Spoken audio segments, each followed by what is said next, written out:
Good morning. We will call the Transportation Committee to order. Madam Clerk, would you please call the roll? Alderman Ryan. Here. Alderwoman Velazquez. Alderman Brown, I'm sorry. Did Alderwoman Velazquez say anything? She's frozen, I think. Let me see. Yes, she's frozen. Alderman Browning, Present. Vice Chair Spencer, Present.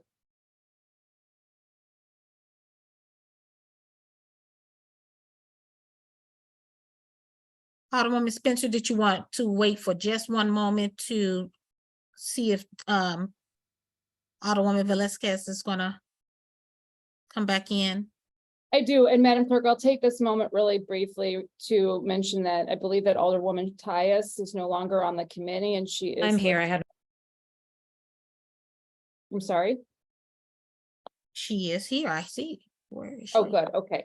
So just real quickly, so Alderwoman Tyus is listed here, and I do believe the chair, Alderman Cohn, indicated during the last hearing that she's no longer a member of this committee. So I just want to make note of that for quorum and for just for voting and There should have been a new roll call sheet that I have. That's why I didn't call her name. That Oh. she's not on. Mhm. well, that's great. She's on the agenda for today. So thank you, Madam Clerk. Okay, so Alderwoman Velazquez, I will need to see your face for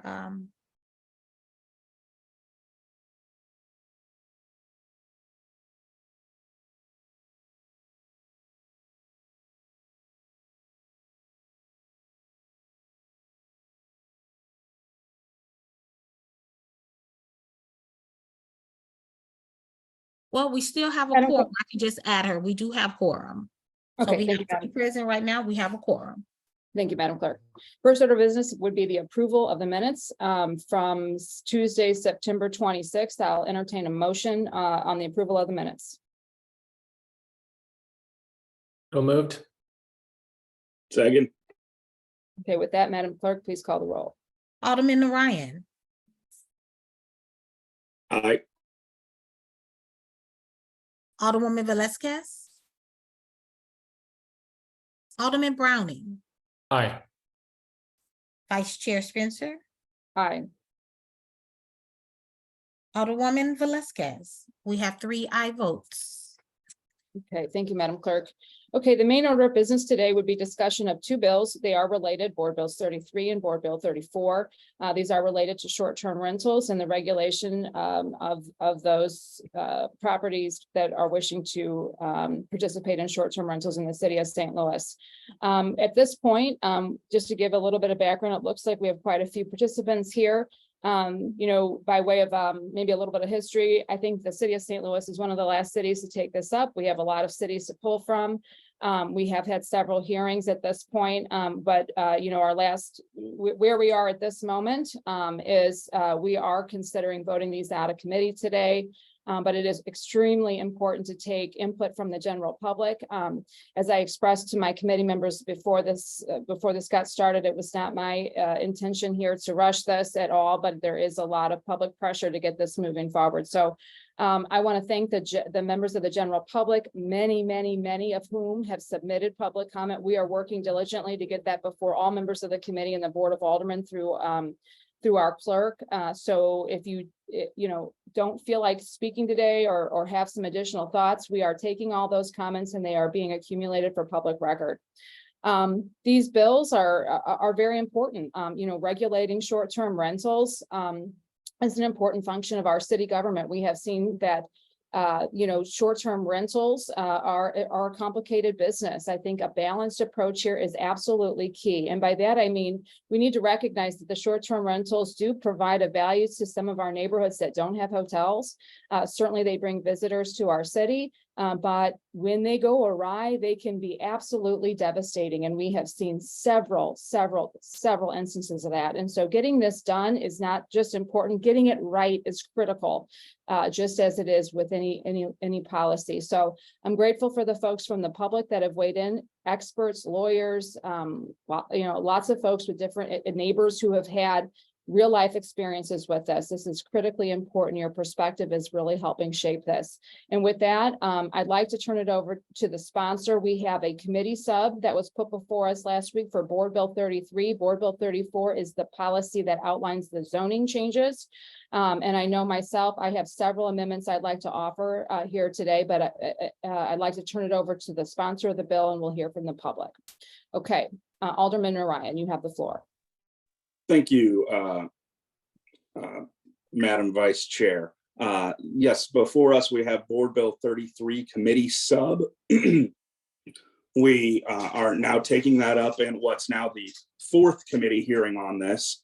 After 5 years, we've had several town halls. We had an online portal to get feedback from the public. We've had meetings in the community. We've had community meetings in previous sessions. We've had committee meetings in previous sessions. We've had 4 committee hearings today. I agree with the Vice Chair that it's important that we get this right. And that's why this committee sub took into account everything that the building division, the city councilor's office, St. Louis Metropolitan Police Department, and the assessor's office said that they could do. We didn't want to create a task that they could not carry out, nor did we want to handcuff them if there was something that they could get done to address these more stringently. We also knew that we wanted to avoid litigation that we've seen in other places. We've had robust public input from people opposed to any regulation at all, who want to have basically complete bans, and people who want to loosen or strengthen the current proposed regulations. Sadly, throughout the last week or so, we've seen some misinformation spread throughout our community on this, including that these are not, that there's no security measures in place, that there's no enforcement mechanisms, that there's no good revocation process. These will allow for ghost hotels and issues with the platforms themselves. Each of those can be easily refuted by parts of this bill. In black and white text, that's not even a thing that would be up to somebody's discretion. Those are clearly laid out in the text of this bill. It's always disappointing and frustrating to see misinformation out there, particularly when it turns any piece of legislation into a political football on such an important topic like this that, as the Vice Chair noted, members of the public have been asking for regulation for many years, and many other cities are now taking their second or third bite at the apple. We have yet to get a single piece of regulation onto the books here. I think that we need to move forward with this so that we can get this onto the books. We can tinker with it once it's there. We need to see the effect of these regulations, and we need to understand the way that Missouri courts may address any issues that are brought by people who say that they have specific issues with this. Last week, we did hold this bill for one additional week to allow for public input and for any concerned committee members to bring any amendments. My understanding is that there's several amendments that have been brought. However, after discussing those with the city councilor, the assessor's office, and the building director, my understanding is that they have not seen those amendments. I think it would be a mistake after 5 years of work on this to insert unvetted amendments, particularly when the purpose of this hearing, as laid out last week, was to get community input on the committee substitute. I think that would put us into a potential loop of getting feedback on feedback on feedback on feedback on feedback. And then we run the real risk of hearing from either the city councilor, the assessor, the building director, that this is something that they cannot do for whatever reason. And so I would urge this committee to be cautious in adopting any amendments that have not been vetted by those folks, because the rest of this bill has. And that's why we know that we can move forward with this, because this is the culmination of many years of work that includes very, very robust public input. I can think of few things that we've had as much public input on as current Board Bill 33 committee substitute. And with that, I ask for your favorable consideration. Thank you, Alderman Ryan. I just want to clear up a couple things from your presentation there. Do you plan to pass this bill just as it is currently written, or as previously discussed, do you have some amendments you'd like to offer by way of a floor substitute? Well, I think, Vice Chair, I think it's important that we get this bill out to all of our colleagues. I know from talking to various folks that are not on this committee, that people do have input that they want to discuss and in the bill. And I think 5 years is a long time for something to more or less be tied up in committee. I would like to get it to the floor for discussion with the rest of my colleagues. And if there are more changes to be made, we'll make them. Well, I've always been committed to continuing the legislative process, even to the point of pulling things off of third read to put them back on the perfection calendar to make changes. So simply getting something out of committee is not the end of the meat grinding process of legislation. It's somewhere in the middle.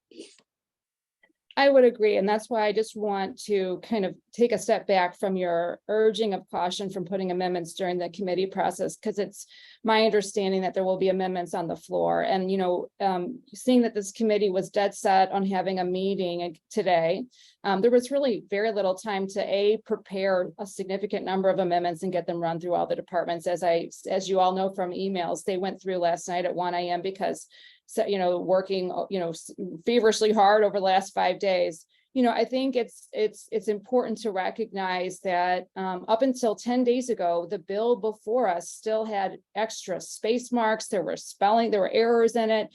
There was a lot of cleanup despite this being before us for 5 years at that point. So, we are at a point where I think, we have gotten an enormous number of comments from the general public. And I do caution this committee, from moving forward without even considering any amendments. The amendments that I have, but I will be putting before the committee today, mirror almost exactly the bill that Kansas City just put into place, really kind of reining in, geographically speaking, where these things can go, putting a cap on the number of people in the building beyond just the occupancy load of a building, which can, in some cases be up to 20 people in a house. We have some very large houses in our city.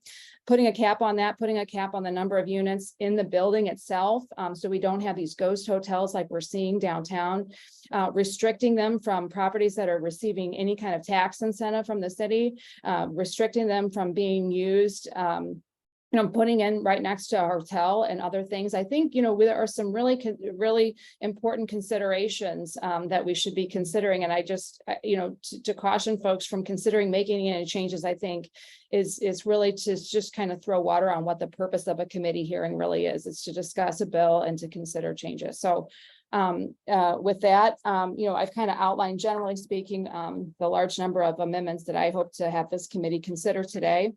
I sent them all last night, but with that, I think what we'll do is, Alderman Ryan, as you pointed out, we did hold this hearing to hear from the general public.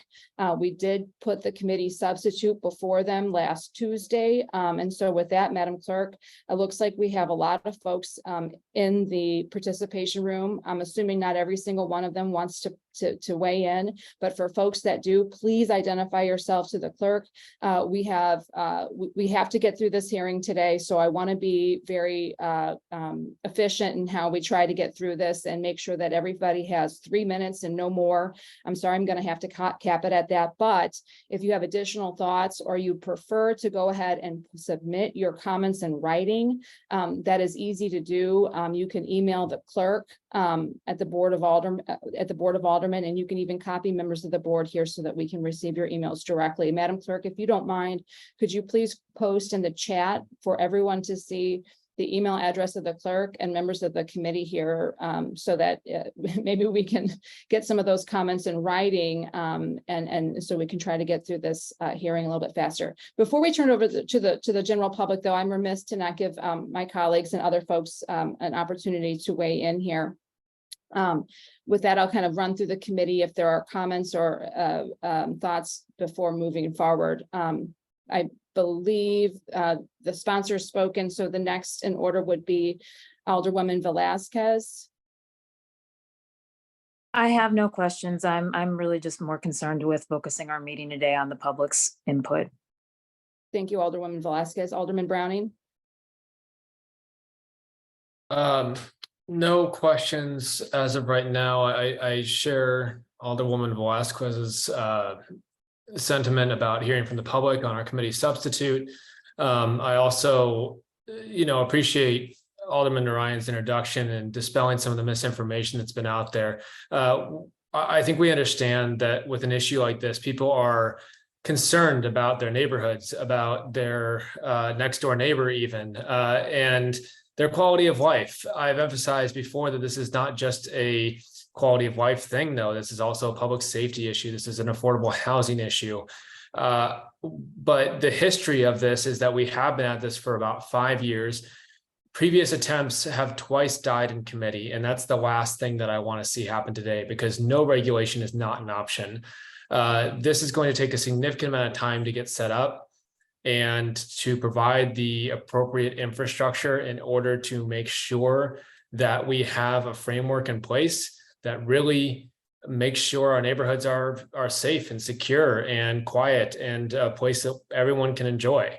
So it's really imperative that we move this forward today with the understanding that we're going to keep tweaking this because we do want feedback and we do want people to want to hear from people about what they think this committee substitute should address that it doesn't, or any other suggestions.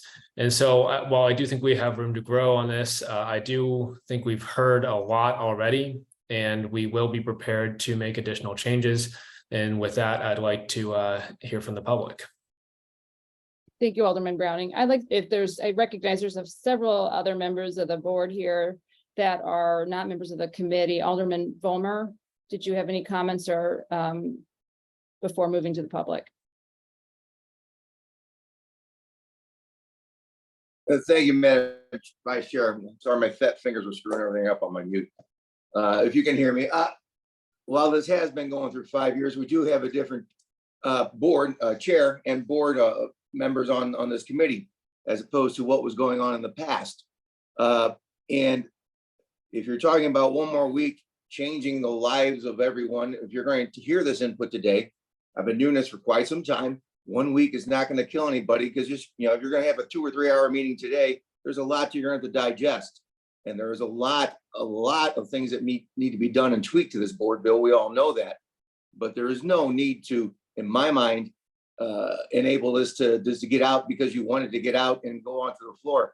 A committee hearing is where you're supposed to take care of most of these things, and then try to give the board the best item you can give them. You should be asking for their input before next week's meeting if you have one. This should be going out. That's why I'm here today. I've been keeping up with this and reading on it. I have many of these in my ward. I have many problems with some of these in my ward. I have many great ones in my ward. The people on both sides have expressed their opinions about this bill. And I think you need to take the time to listen today, to take in amendments that are offered, and do the proper thing, which is what you're supposed to do. You're elected by the members of your neighborhoods to help them. They are the ones who pay our salaries. They are the ones who live in this city. Without them, you don't have a job. We don't have a city. So it's time to listen to these folks. Thank you for your time. Thank you, Alderman Vollmer. I'm gonna try to do this in seniority order, but I may mess it up. Alderwoman Schweitzer, did you have any thoughts before moving to the public?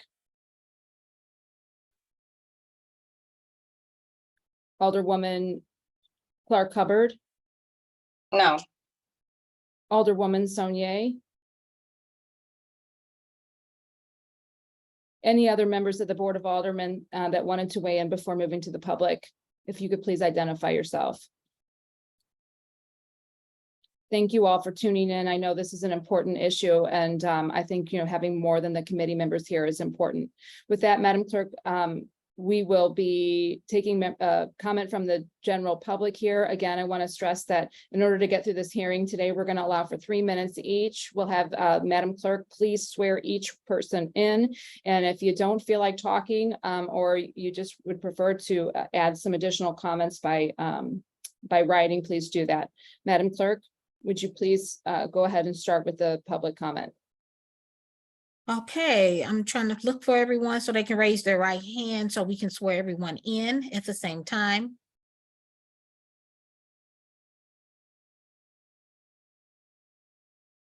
Deanna Bourne, I will need to see your face in order for you to testify today.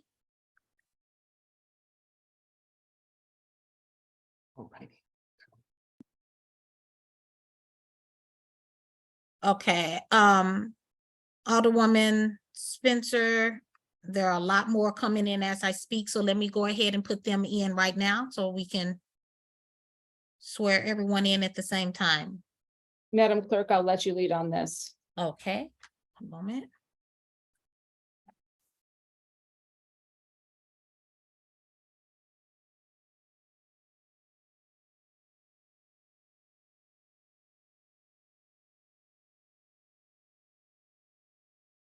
Okay, give me a minute, I'm trying to get everyone in.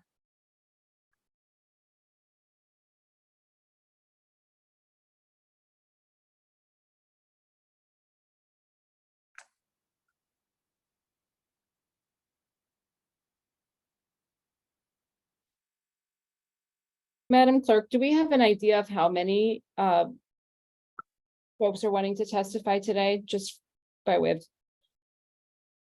Let me see what we have so far. I have.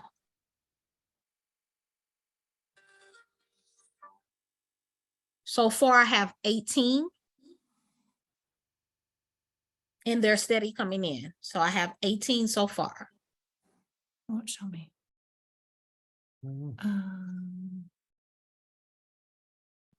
If everybody, as they're coming in, could just mute so that we could maintain some decorum of our committee hearing.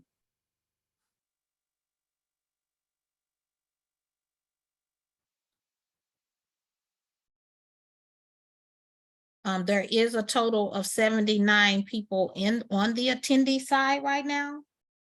So.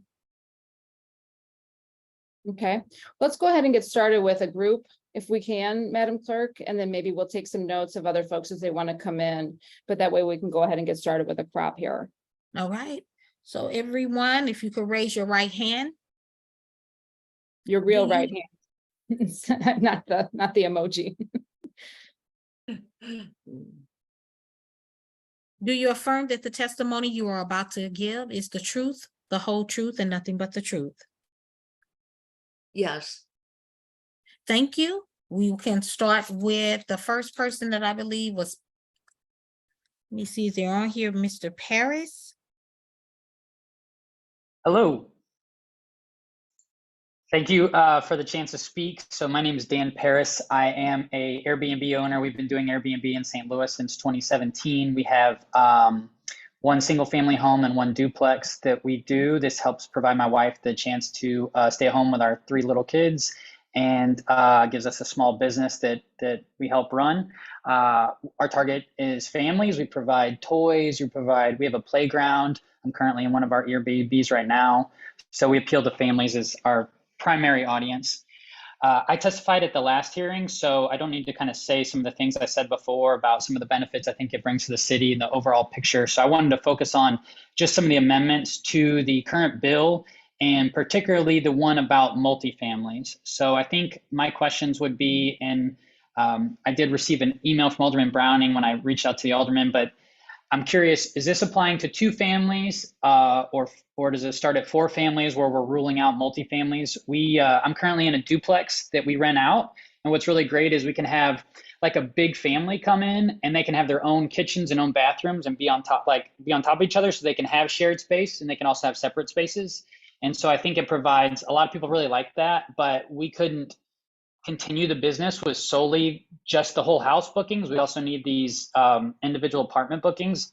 And so I just think there's a lot of benefits to a duplex.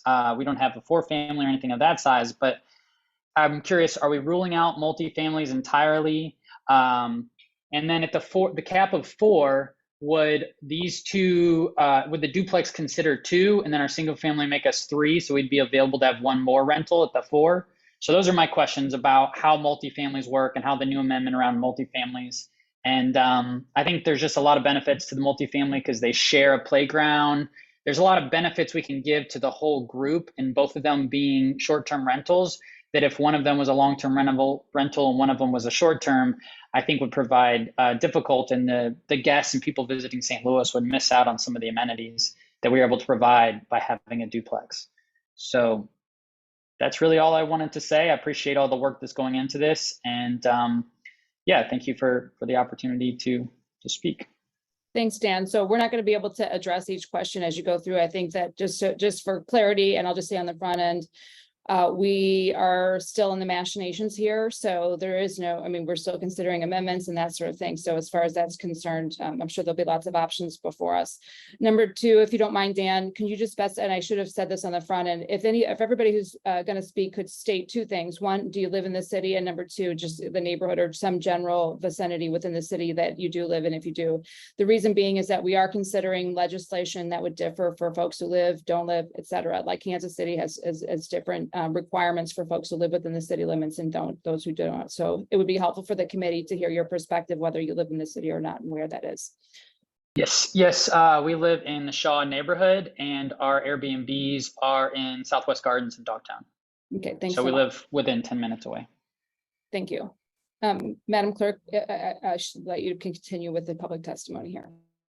All right, we'll be moving on to Mr. I hope I'm pronouncing this right, Nodif.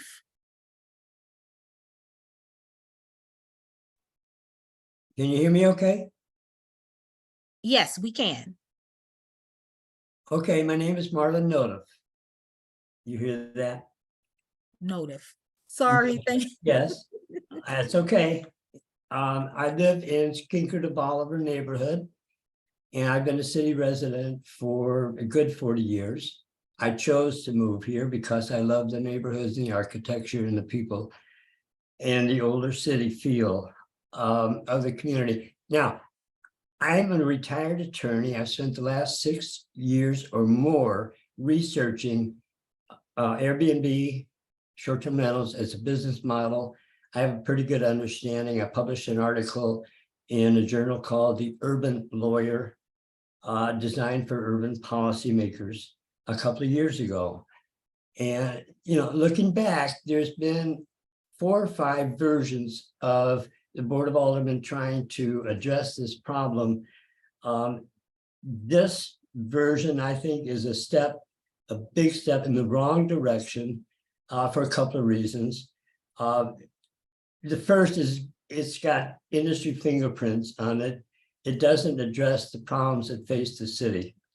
It does help the industry. And the first point is that current zoning does not allow current zoning for residential, that is what we call dwelling districts, does not allow for business uses. Short-term rentals are a form of transient lodging. It's a business activity. In fact, Airbnb is a multi-billion-dollar business. So it's not permitted, and the city needs to start with that as a public policy matter. That's your starting point. We don't allow short-term rentals in residential neighborhoods. The second point I want to make regards multifamily buildings, apartments, condos. Data shows that over 60% of all short-term rental listings are in multifamily. The current bill does nothing to help that. I've read it, I understand it. Don't tell me I'm not comprehending it.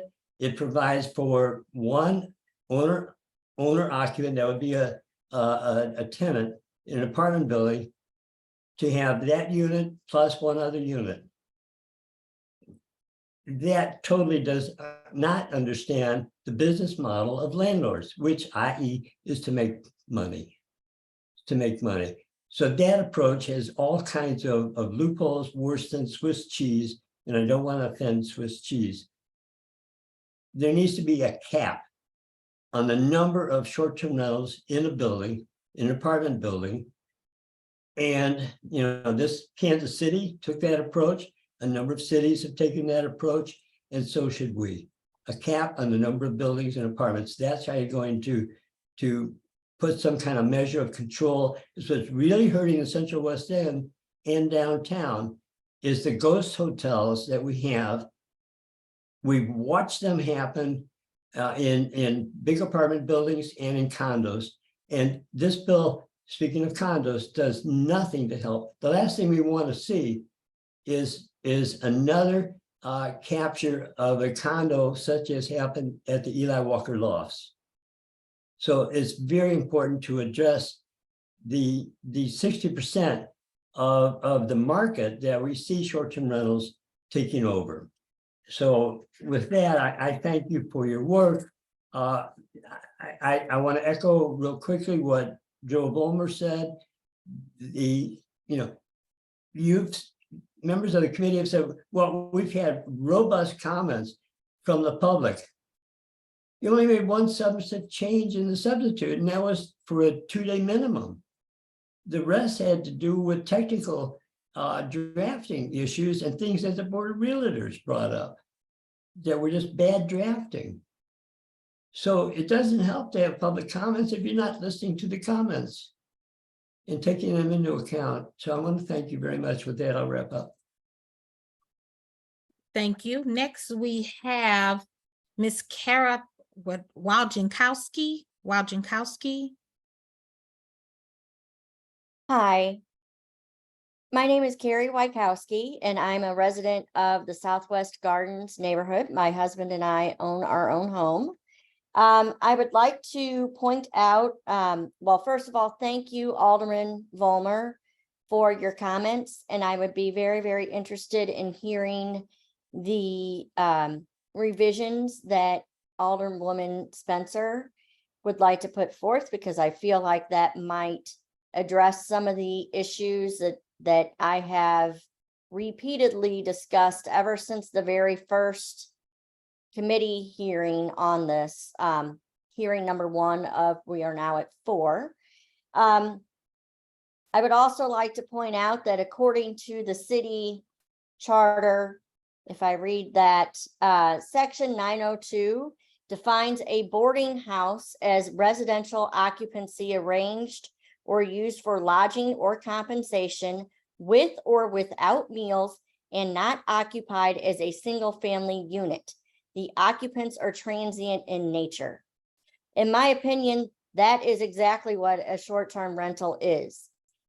Currently, the city code requires a plat and petition to and a permit to run one of those boarding houses.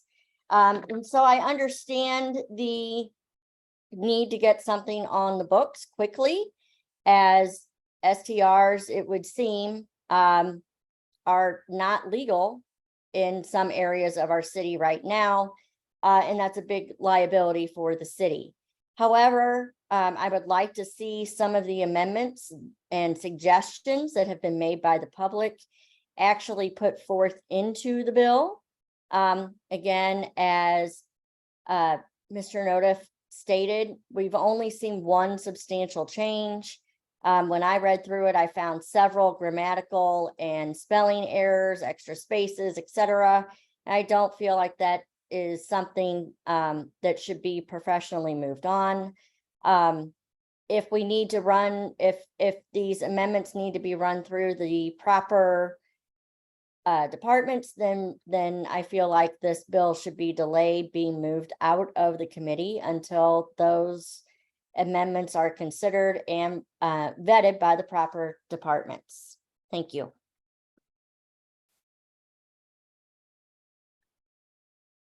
Okay, thank you.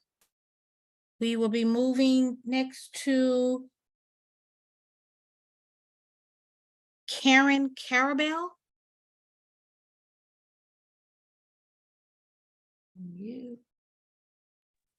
Hi, and thank you for your time today.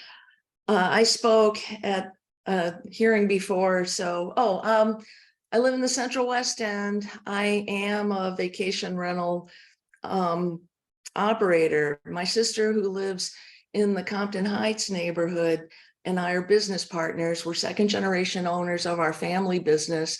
We're the best kind of landlords. You've never heard of us. I spoke at the last meeting about our company.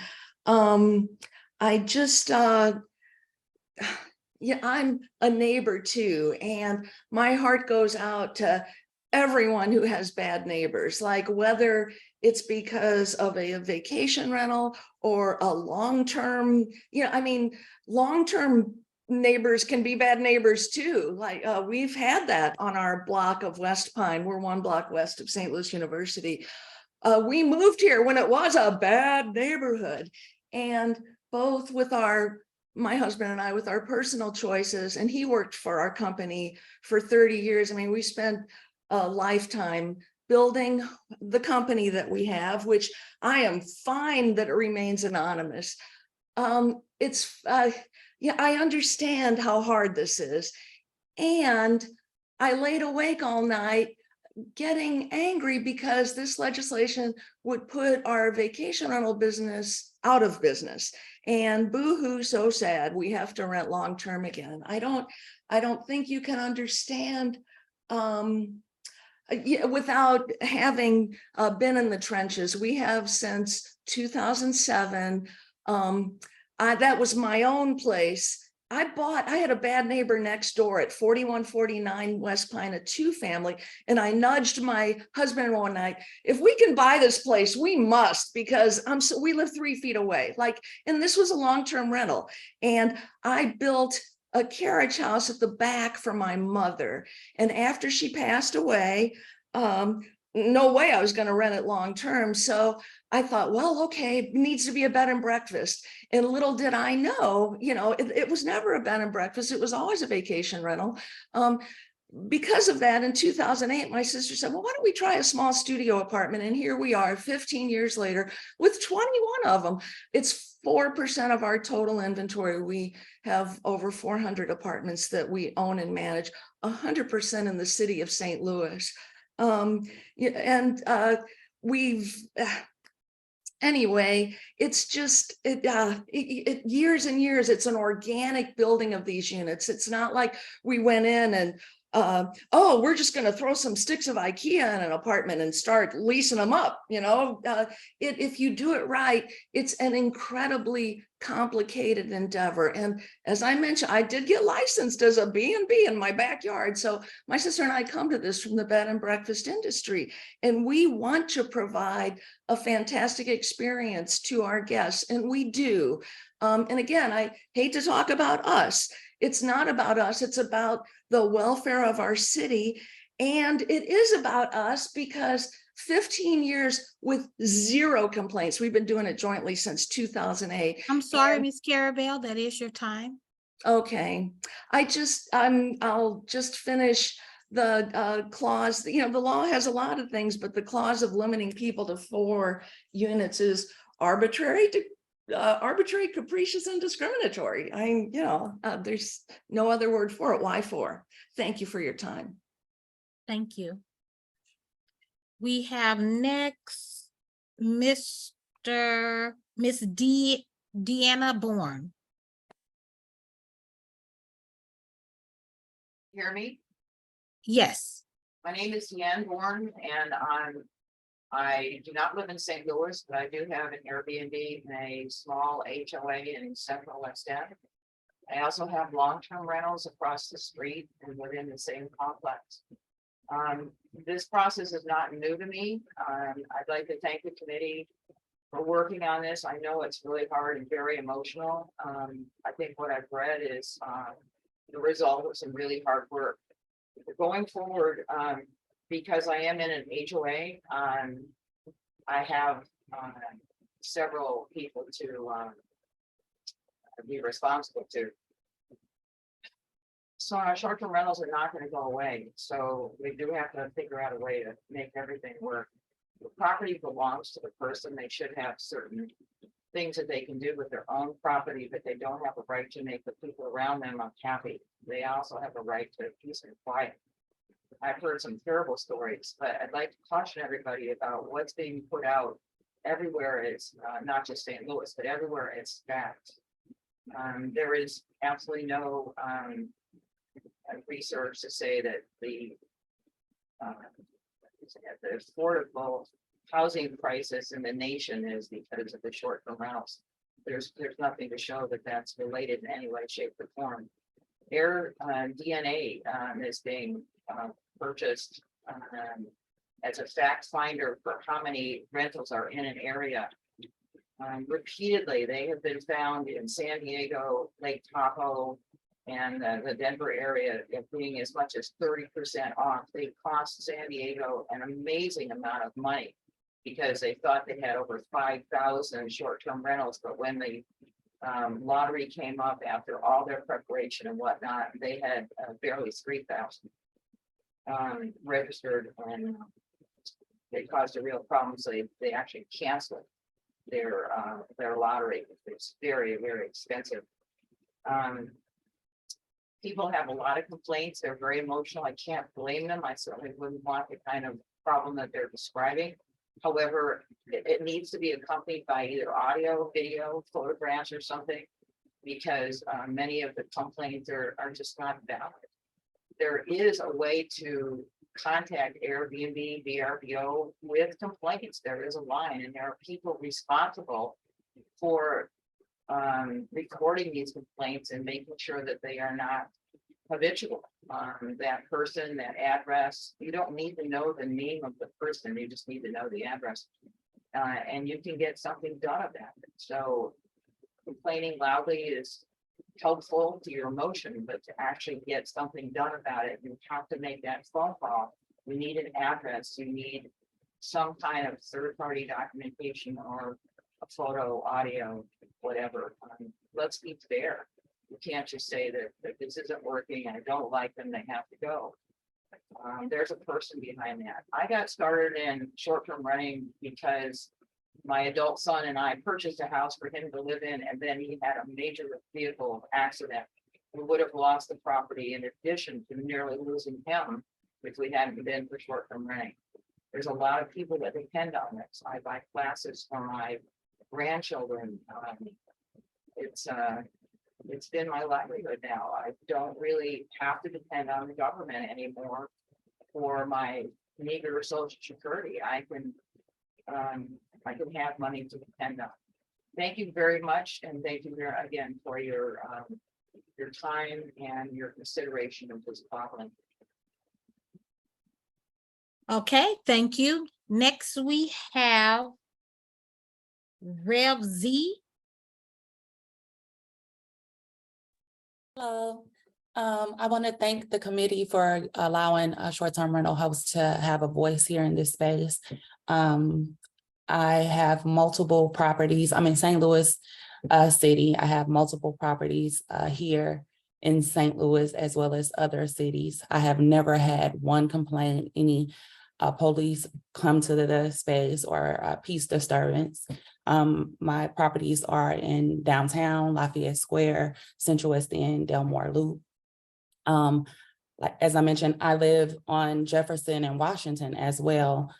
This last summer, I tried to put together Operation Protect My Peace, which is to start a neighborhood watch, basically, with building management, community engagement officer for St. Louis City Police Department, Mr. Khatib Wahid from the Circuit Attorney's Office. I also reached out to my alderwoman who did not respond. And I was informed during our meeting that it is entirely too unsafe for residents to patrol our own neighborhoods. I said that to say that we have a much bigger issue going on in our city than our short-term rentals. Parties are isolated incidents based off my own experience and research. Or out of town hosts with short-term rentals who don't have boots on the ground here to regulate what's going on in their units. 99% of my guests are from out of town. I assure you, they are not coming to town to throw a party. 100% of the parties are thrown by locals, not out of towners. I have things in place that prevent that. Immediately when I see a local try to book my space, I go into an intense interview. Why do you want to stay in my place if you live in the city and you have one? And I let them know about security deposits, which we're no longer allowed to collect, if you didn't know that, host, as well as cameras. Like, I'm on it. This is how I avoid these parties. This is just, again, inexperienced hosts who are doing this. And I don't think it's fair for those few to represent us as a whole who actually have a really great rapport with our neighbors. My neighbors absolutely love me. I advocate for building upgrades. A lot of the things that are happening good in my building is because I'm on the front line. They come to me to get things done. So that's that. And one of the last things I just wanted to say about one of the things that's being presented possibly is a public website with our property listings. I am totally against that for safety reasons, due to crime, burglary, carjackings, things that are already taking place to the point where I have to try to start a neighborhood watch. I think that it puts a target on our backs as well as our guests that are coming in. We have many nurses, women, families traveling alone. I also partnered with my church as well as a couple of nonprofits where I allow women fleeing from domestic abuse to use my space as well. So these places, our short-term rentals, are so much more than what people on the outside see. We're providing value, we're providing care. We love our communities, we love our neighbors, and we plan to be here to stay. Thank you so much for hearing me. Thank you. Next, we have Hurley.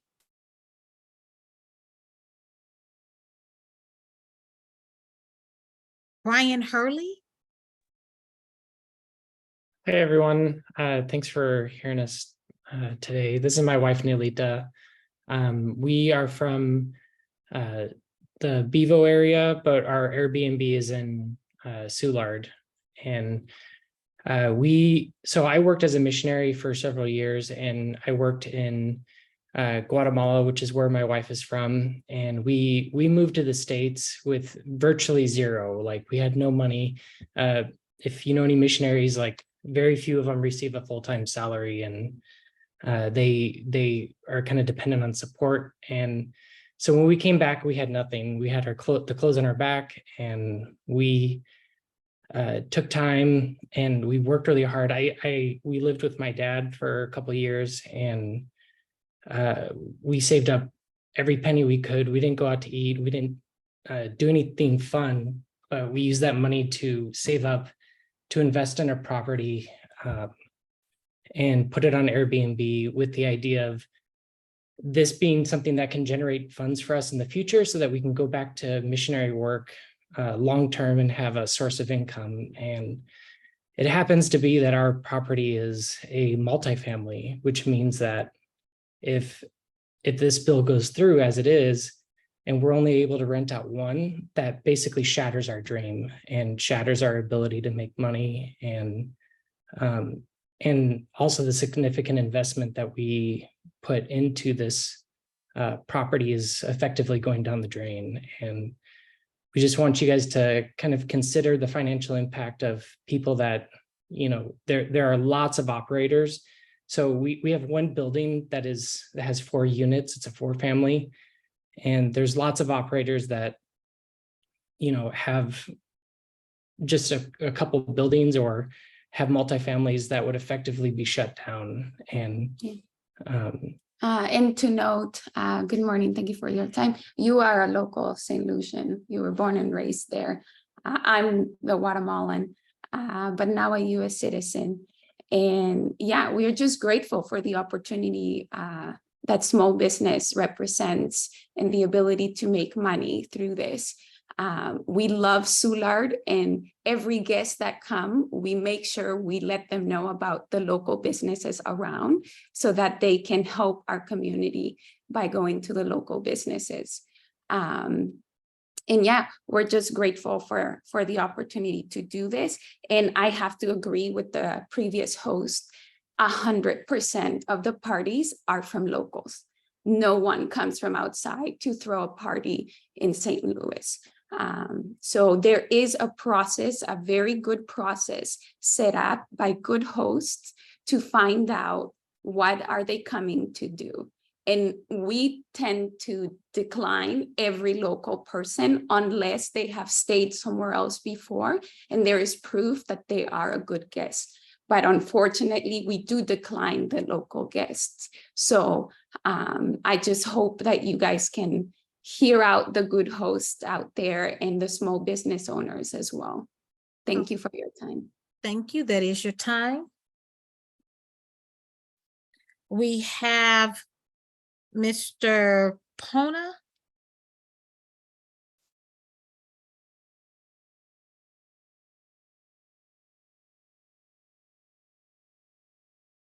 Okay, Les Stearman. Thank you. I live in downtown St. Louis.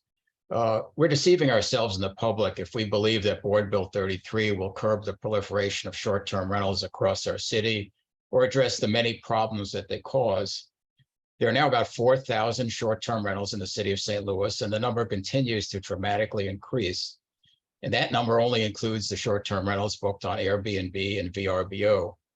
As the number of short-term rentals continues to grow, as it surely will if Board Bill 33 becomes law, it'll destabilize neighborhoods and multifamily buildings and ultimately make the city a far less attractive place to live.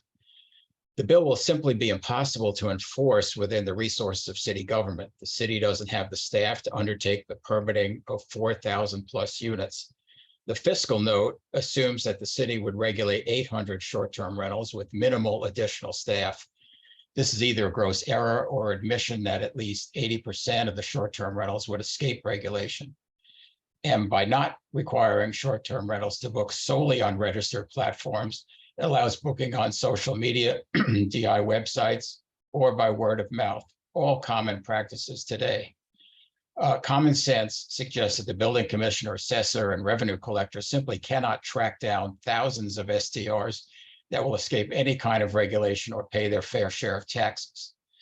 The bill's limitation on the number of units operated by the single owner is excessive, particularly in residential neighborhoods. And the way that the term owner is defined is an open invitation to abuse. Owners can only be individual people, but nothing in the ordinance restricts the titling and permitting of units to related individuals or business partners. The bill effectively treats long-term renters the same as owners. People are renting apartments in downtown St. Louis solely for use as short-term rentals with landlord approval. And there are no limitations on the number of short-term rentals in multifamily buildings. Apartment buildings downtown are filling up with short-term rentals, and Board Bill 33 effectively sanctions the creation of these ghost hotels. As written, this bill will not help our short-term rental problems in downtown St. Louis. The argument is made that our past inaction enables us to learn from the cities that have gone before us. But this bill repeats many of their mistakes, one of which is to grossly underestimate the resources required for enforcement. The second generation of STR ordinances now in place in many cities are effective and enforceable models. Yet we've chosen to ignore those measures in favor of permissive regulations that we have limited or no capacity to enforce. It'll be at least a year before Board Bill 33 is fully implemented, and then years before we figure out what doesn't work, and still more time before we can fix it. By then, irreparable damage will be done to our neighborhoods. I urge the committee respectfully to take the time to amend the current bill to strengthen it, make it easier to enforce, and close obvious loopholes. Thank you. Thank you. We're going to go back. I see Michelle Pona is on.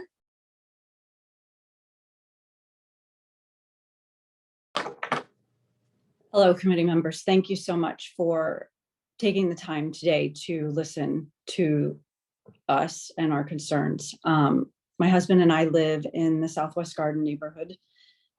We've been city residents. My husband's been a city resident his whole life. I've been a city resident for over 30 years now. And our concerns with these short-term rentals is that, you know, people move to the city, they come to the city. We moved here, we purchased our home, and we purchased in a residential neighborhood. We didn't purchase a home next to a hotel. We didn't purchase a home wanting to live next door to a business. We want the community. We want to live in a community that has a decent school district that families want to move to. And the proliferation of short-term rentals takes that whole fabric of our community and changes it. In Southwest Garden neighborhood, we have 126 short-term rental properties. That's unreal. Within 500 feet of our house, we have 6 short-term rental properties that are huge, that can host many guests at one time with basically very little off-street parking to accommodate them. I would like to get on record that the aldermen that we have elected need to be protecting the citizens of the city of St. Louis. We've elected you. We expect you to protect our quiet enjoyment. If these investors, regardless of whether they live in the city or not, if they would like to open a hotel, go do that.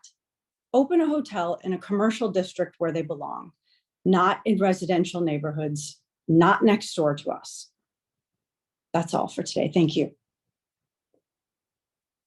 Thank you. Next, we have Miss Carol Ray. Yes, can you hear me? Yes.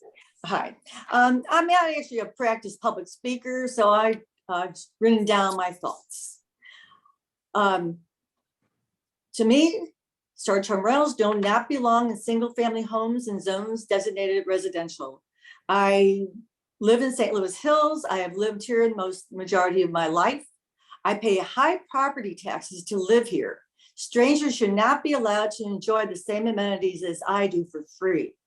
I moved into a residential neighborhood, much as Michelle has said, to live next to a neighbor I can rely on, a neighbor who I know, not a constant stream of strangers going in and out on a daily basis.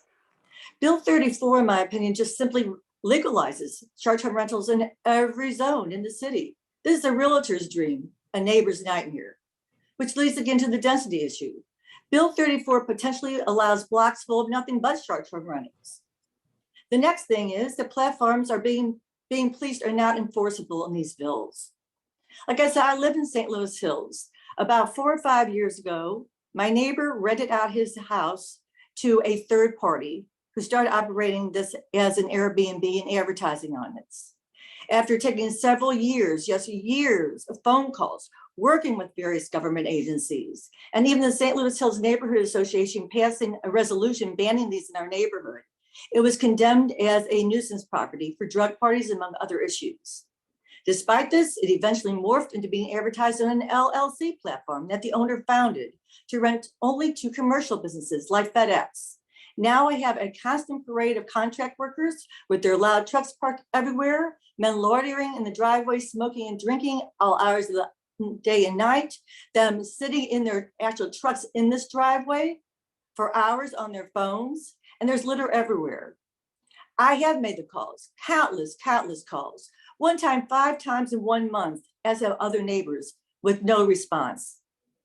This bill does not address LLC platforms and other various platforms. Another issue is a tax loophole not addressed in your bills. It is allowing my neighbor who is running a commercial business, obviously with his own companies, is be taxed only as a residential rate, not a commercial rate.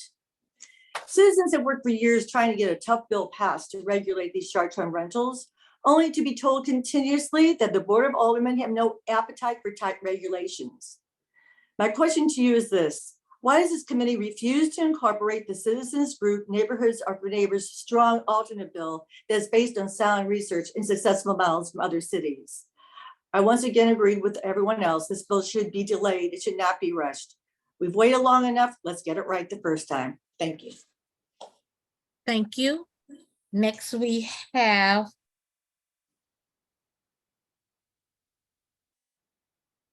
Ms. McCracken. Amanda McCracken. Yes. A lot of things I want to say have already been said, so I'm just going to kind of address some of the things that I've heard. Do you live in the city? That's what we know.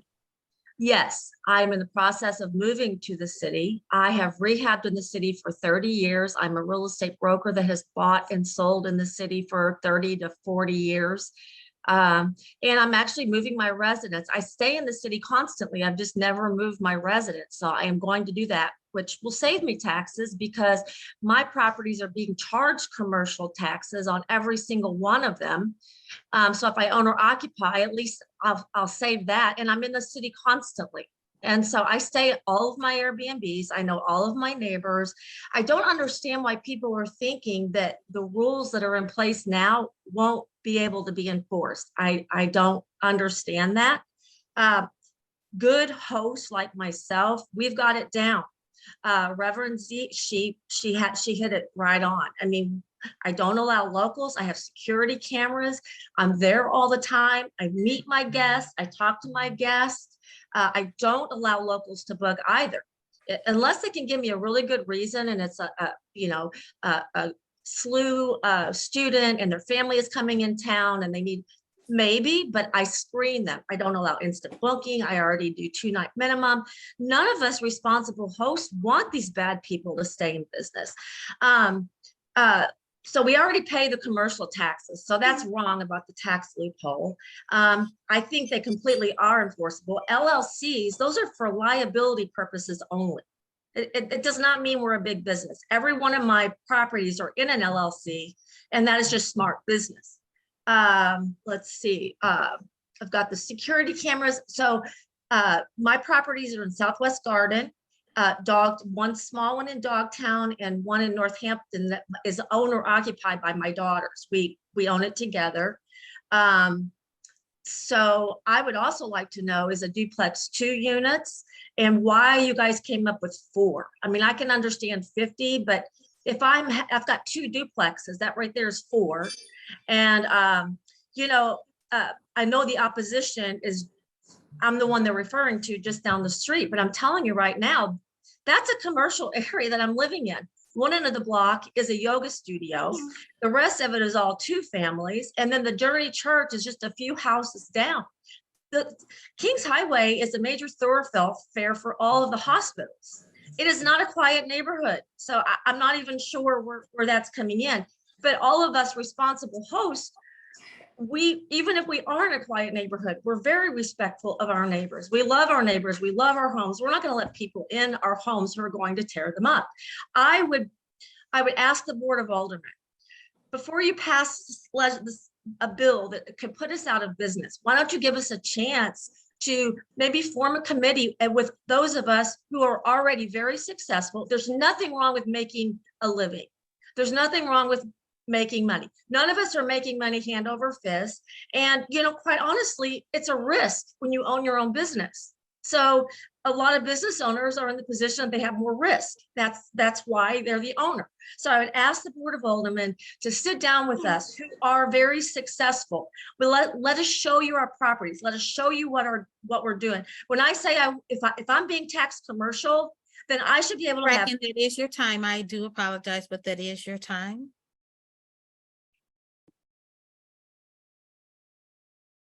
Next, we have Miller. think I want to talk Go ahead. because I'm not that passionate about it. No, just talk. I mean, you're good at it. Tell them that there's these. We can hear you speaking your conversation. So we're looking for.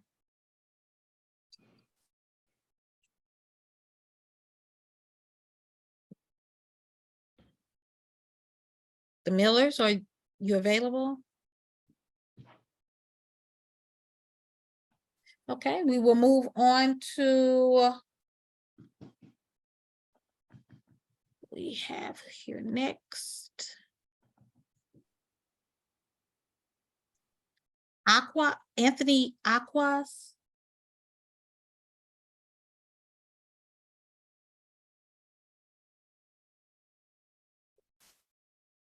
It's Mr. Anthony. Yes. Hi. Hi, my name is Anthony Aguas. My wife Christina and I, we moved here about 2 or 3 years ago. We live in St. Louis City.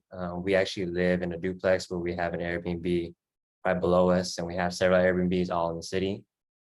We kind of side on the side of all the other hosts. We feel like at least on our position, we do like regulation. We believe that there should be regulation for Airbnbs, but we also don't feel like that the bad actors should be punishing us for us hosts who take our livelihood and take our workers seriously. Just for example, agreeing with everyone else who spoke, like Revzi and Ms. McCracken. We have security cameras. We talk to our neighbors. We talk to our guests. Make sure that all of our guests are actually out of towners. We don't book to guests who are here in the city. We don't do instant book. We do our due diligence to make sure that our guests are very respectful of our neighbors and people around them. And then we also don't want them to ruin our houses as well.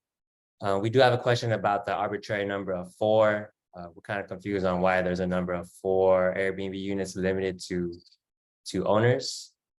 And then the multifamily question as well, because we have a couple multifamilies here, and we don't know where that would leave us. And another thing that we completely disagree with is having our addresses posted online for the public to see. Just speaking from a mindset of a criminal who might want to find somewhere to steal furniture or rob houses or vandalize homes, having a list of homes online, public for everyone to see, will kind of give them a target list for them to, stay somewhere where somewhere's vacant, or steal TVs or steal furniture or vandalize a home just because they know that it'll be empty, 30% of the year. So that's kind of something that would worry us, even though we put security cameras up on all of our properties. And just in general, we believe that, we invest here, we actually buy homes and with the intent to rehab them and bring back the neighborhood. Like, for example, we purchased homes in Benton Park West. We feel like it's a beautiful neighborhood that needs a lot of rehab. If we are dramatically limited and deterred from Airbnbs, it would also, hurt the neighborhood and trying to revitalize the neighborhood and making these vacant homes occupied once again. Okay, thank you. Next, we have, it looks like, I believe this is Miss Sheets.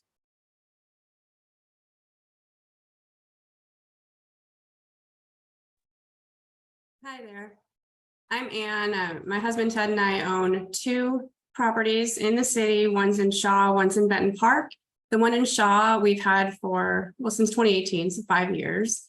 Benton Park one just a few months. We previously lived in the Benton Park house until about a year ago. We've also temporarily lived in the Shaw property. So we know those properties very well. We've raised our kids in them. We know the neighbors.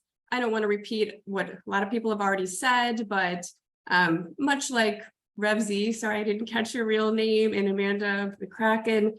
We work day and night. This is a full-time job for us to get it right.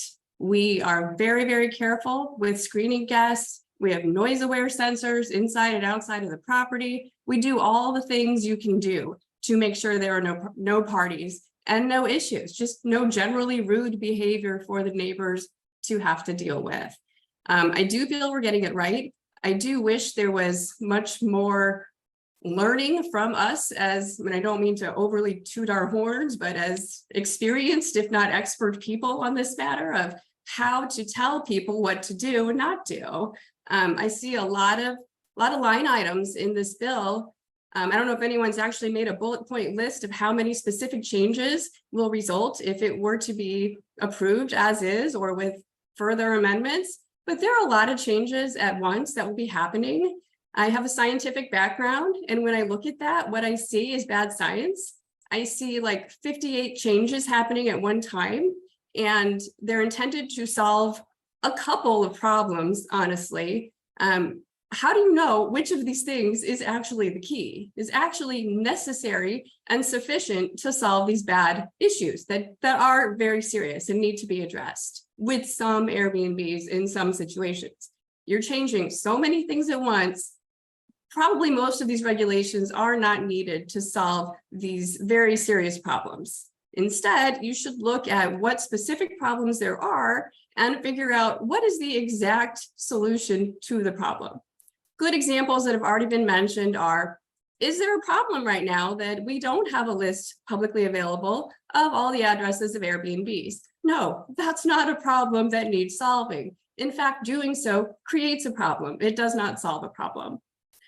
Another issue I have, concern really, is with the occupancy caps that will be placed. We have enormous properties. One sleeps 16, 7 bedrooms, 4,000 square foot house. The other sleeps 12. It's a 3,000 square foot house. The bedrooms are in one, very clearly bedrooms. The other is just like this enormous, bizarre space where you can easily sleep 4 people and do cartwheels through it. But the house might be listed as a 2-bedroom on the assessor's records. So am I now going to be limited to 4 guests? I don't know how these things are decided. Sounds like someone else will be deciding this for me, how many people I can actually host, instead of putting that to the Airbnb marketplace and letting guests make the decision of whether 12 people fit comfortably in my 2-bed, 3,000 square foot house. I don't know. I don't know how to learn that information and what to prepare for. But if I can only sleep 4 people because of how my house is listed and because of what someone else tells me I'm capped at, then I'm out of business on that property because it will not make enough and it will not be competitive. So these are just questions to consider. Do you guys need to make a rule about how many people I sleep, or do I know that? Or does the marketplace determine that? Again, it's all under this general issue of way too much stuff changing at one time for no good reason when you're not clearly addressing the core problems that exist. Thank you so much. Before I move on, I do want the others to know that's on the attendee side that I will be moving them over shortly after this first group finish their testimony so I can have you all sworn in at the same time. Next, we're going to go ahead and move on to the Sieberts, Gina Siebert. Hello, I'm Jenna. I'm Jason. Yeah, I think we just want to echo pretty much what the other hosts have been saying. We've been hosts since 2017 in Soulard. We own and operate a multi-use property there. We also manage multiple properties in Soulard with no incident. You know, like the other hosts have said, we take precautionary measures to make sure it's done right. We take pride in upgrades to our spaces, making sure our spaces are beautiful, styled nicely, and that people want to come to that neighborhood. Yes, I think, and just like I said, and just, you know, kind of restating that what everybody else is saying, that, you know, this could potentially limit, you know, what we do. This is what we do for a business. This is how, you know, we make a living. And not to toot our own horns, but we do it well. We take pride in what we do. We like to give the guests who come stay with us an experience. So we're not just throwing up a crappy place on the marketplace that is, you know, I don't know, an eyesore. We really take pride in our properties. And one of the things that I personally love doing is hosting brides. We actually are known in the bridal industry for what we do. I think that's huge. We get so many reviews and how the brides and the mothers of the brides, and they're just coming to us, telling us and thanking us over and over what a wonderful experience that they had in our properties. And it's, to me, I love that. I mean, it's so close to my heart. I love being the host for those experiences. And also we bring a lot of people in from out of town, where we're at in Soulard. We are tax commercial. Yeah, 100% we run, commercial. I mean, And yeah, I kind of have a problem with that, although, I guess it's a business expense, and we are definitely running a business, and we do everything that we possibly can to make it right. And I think that's it. I think we look at this as a business. This is our business. This is how we make our money, and we treat it as such. Yeah. And, it just, So to echo, like I said, what the other hosts have been saying, has pretty much spot on. Thank you. Thanks. Thank you. We are moving on over now to be sworn in the new group, and we have about 12 people in the new group that are being moved over as I speak. And I'm going to swear everyone in at the same time.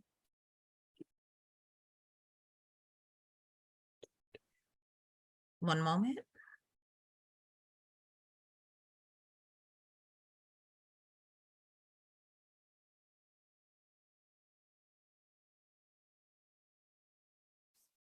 If you have already spoken, I noticed Miss Amanda McCracken, your testimony, I see you had your hand up again.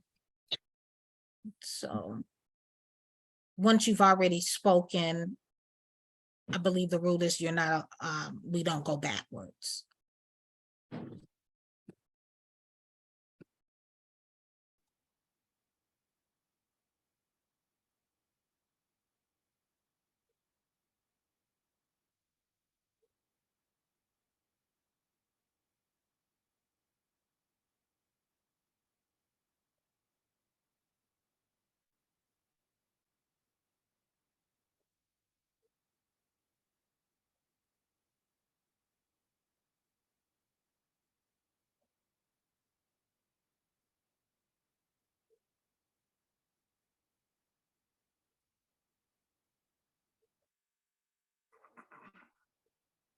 Okay, could everyone raise your right hand?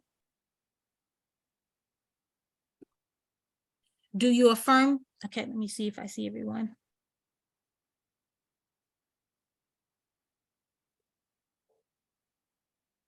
I see a Vo show who has his hand up. Are you participating? And a Brian?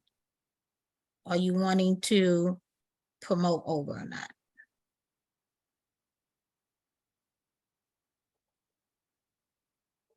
Okay, Mr. Mark, I will need your last name. I see your hand is up, and we will need your last name. I'm sorry, you're on mute. Let me unmute you. Adamonis, Could you spell it for me? Adamonis. Adamonis. Correct. Thank you. All right, your right hand is up. Do you affirm too that the testimony you are about to give is the truth, the whole truth, and nothing but the truth? Yes. I do. Thank you. So we're going to start. I see, we're going to go in order. We'll start at the top. Mr. Thomas Kirkpatrick. I'm going to unmute you. Okay, can you hear me? Yes. Hi, my name is Thomas Kirkpatrick.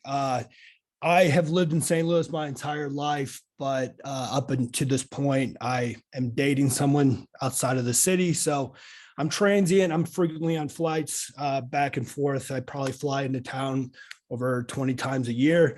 I'm a super host. I've been a super host since 2019. And my listing was recently in St. Louis Magazine. My original listing, I have 2 listings currently, and I have 1 multifamily property. My bottom unit is a long-term rental, but I eventually in the future would like to move that to short-term rental as well. I have not had the time to review everything in this bill, but from my understanding, it appears that the majority of the issue is parties and disturbing neighbors in the community. And I don't want to regurgitate what a lot of other people have stated, but it does appear that locals are the main issue in these kinds of instances occurring. And I do rent to locals, but there's an extreme vetting process that occurs in order to have local residents to be staying at our listing. And this is more of an individual accountability issue over a experienced host issue. And that's all that I have to say. So. Thank you. Next we have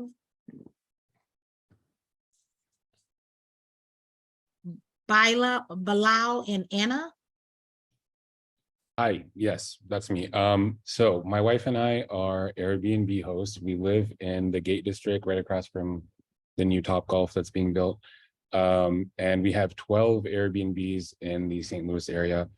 And I just want to take the time to echo some of the things that people said, maybe add on to it as well. You know, we are a pretty experienced hosts. We've been super hosts for over a year now, which, you know, anyone who does Airbnb knows that that's somewhat difficult to achieve.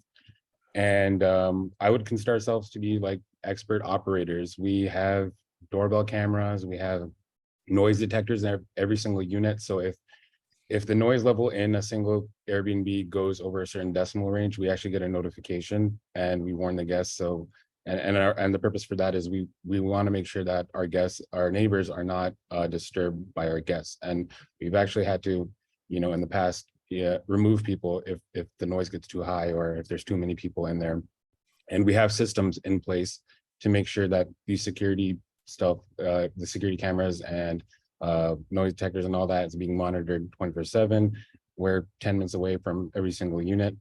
And a lot of the guests that we host are coming into town, you know, to visit, whether it's for family or friends, but we also host a lot of people who are coming into town because they're having, you know, medical procedures done. Some of the best hospitals in the 1 or 2 hour range are on Kings Highway. And a lot of people, when they come, they're getting a surgery done or something like that. They don't want to stay in a 300, 400 square feet hotel. They want to stay in, you know, an apartment that's 600, 700 square feet, and they have a full kitchen, and they can, you know, properly rest. And I think that if we want the city to grow, I think the best way to do that is to allow people who are coming here to visit to truly experience what it's like to live in St. Louis. And I don't think that's possible from inside of a hotel. That's, you know, copy paste from every other place, every other hotel in America. You really will experience St. Louis when you live, you know, in a Victorian style house in, you know, in any neighborhood in the city. And I think that we really do provide that service. And as far as this bill goes, you know, the 4-unit thing is a big mistake, because I think any host on this panel can agree that the initial learning curve to becoming a host is pretty steep. But once you figure it out, it's pretty easy to replicate that in multiple units. And I think creating that 4-unit limit will just increase the number of inexperienced hosts, and, you know, ultimately the number of problems that are happening and that everyone are complaining about is just going to continue going onward. So yeah, that's my biggest gripe. And the last thing that I wanted to bring forward was as far as the bill is, I think this bill is trying to solve too many problems all at the same time. If it were me, I think we need to have just the first iteration needs to be just bare bones. Like, let's get every single short-term rental registered and let's find out who the owner is. And that's like, you know, first step. And I think once we get that down, the next step is let's start adding on to it in the next iteration. But right now, anyone can go start an Airbnb, and the city of St. Louis doesn't know what the address is, who's the owner is, if something goes wrong, who do they contact? And I think that's a really good place to start. And then the next iteration is when we can start solving the other problems in terms of, how many and where and Mr. Bilal, I'm sorry, but that is your time. Is there any way you can also give me your last name? Sure. My last name is Ather, Ather. Thank you so much. Okay, we'll be moving on to Brian Hurley.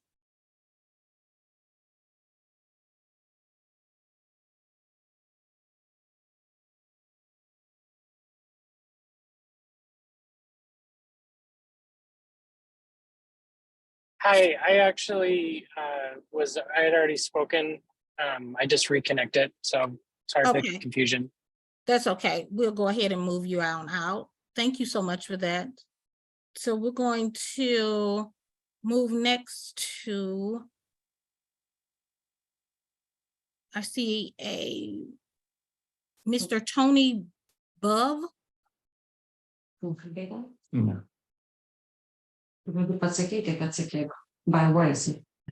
Hello? You Yes. never intended to do Airbnbs. But when houses are don't sell because neighborhood has. I'm sorry. Hello? Yes, Yeah, can you hear me? I can hear you. Okay, I just heard somebody else talking and it wasn't me. Okay, hi. Yeah, thanks for hearing me out. So just a quick backstory about us. So we are residents in Shaw in the city, and we do have a couple of properties just within a few blocks from us. I would just like to say that our Airbnb experience has been 99% very positive. We've been super hosts since 2019. We take a lot of pride in our properties and the experiences that we provide our guests. I'll just echo Bilal and some of the other people, aside from the supplemental income, one of the reasons we do this is because we have a lot of pride in our city. And, one of the experiences that Airbnbs and Verbos provide is that local feel that when guests come and visit our city, hotels just, they just can't provide that. One of our properties is actually all decorated in about the 1904 St. Louis World's Fair. So they actually get a little bit of a history class as well when they stay in our property. So again, just want to reiterate the pride there. The supplemental income that it has provided us, both me and my wife have day jobs, but we have been on an 8-year-long infertility journey as well. So that extra supplemental income has really helped us along with that, in which we are happy to say we're a success story in the end of the day with that, because we are expecting our first daughter finally after 8 years, which she is expected to come within the next 24 to 48 hours. But I'd also like to say, I haven't read over the bill too closely. I have gotten some of the high level details, and I do understand the accountability issues that it's trying to address. But I just wonder if there's also an education piece that needs to be added to it as well, because when we started out as brand new hosts, we were a target for parties as well. And we did have to go through that process and learn and deal with those tough guests and stays, because we just didn't know any better. Through the years, we quickly learned how to develop a really good vetting process where, we do allow some local guests to stay. We don't just say no to all of them, but we do communicate, we do ask questions, and our neighbors have zero issues with our properties. We provide phone numbers to all of them to give us a call if there's any issues.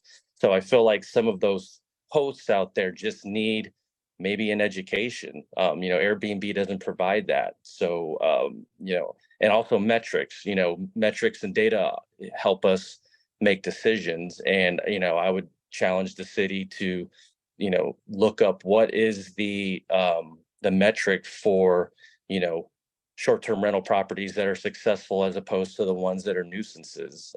You know, if I had to take a guess, I would think it's probably a pretty low percentage. But yeah, That that's is all I your got. time. Thank you so much. Thank We're you. going to move next to Steve Pona.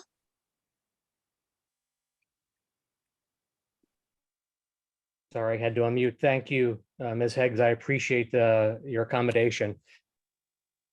Hi, my name is Steve Pona. I'm a member of the Southwest Garden community, and I'm a lifetime passionate defender of this city, regardless of where I lived in this neighbor or in this country.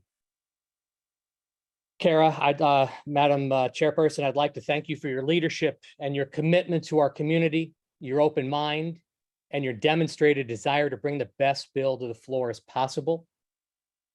So I don't want that to be without note.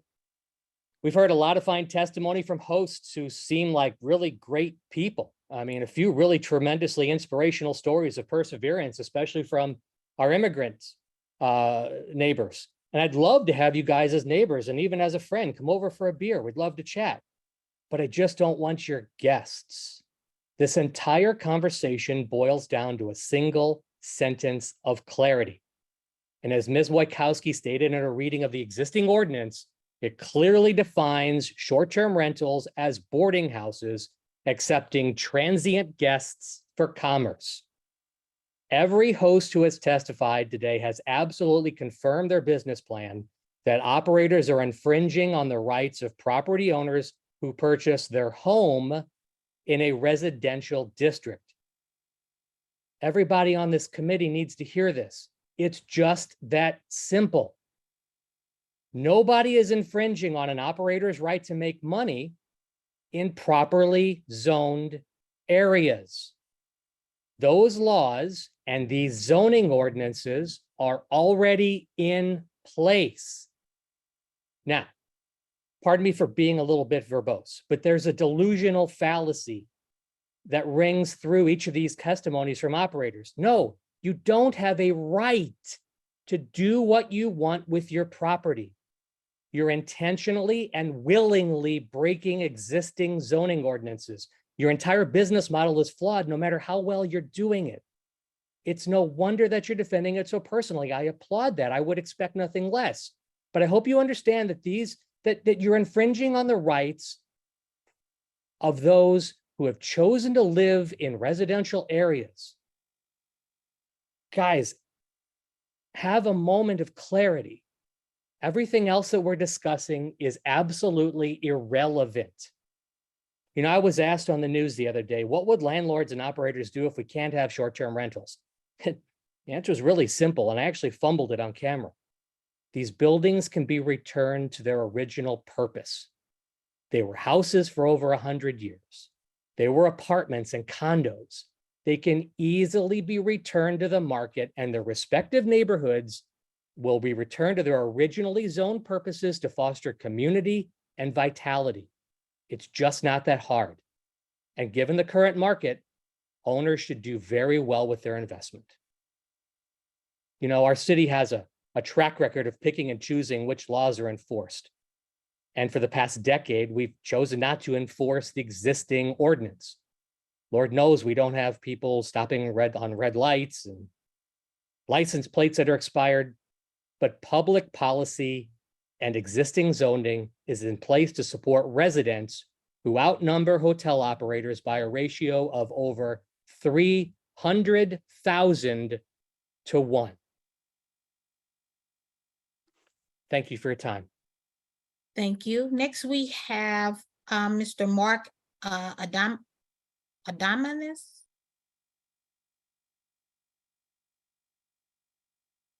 Yes, thank you. Mark Adamonis. I'm a developer and I operated in St. Louis for almost 20 years. I have some investment properties in Gate District, Airbnbs, and I stumbled upon that business by accident because the houses which I built did not sell. It was no demand for it, and that's how I got into this business. Now, common problem, what I see listening this meeting, and I attended a meeting in person, that we have problems not with Airbnb hosts, we have problems with locals, parties, and neighbors complaining about parties being next door. And that's totally different issue, which I completely understand. And that issue needs to be addressed, but it has to be addressed in a common sense. We listen to numerous hosts who are doing that as a business. And as you see, they know exactly what we're doing. They have no complaints from the neighbors. They care about the properties, and we know precisely how to operate the businesses.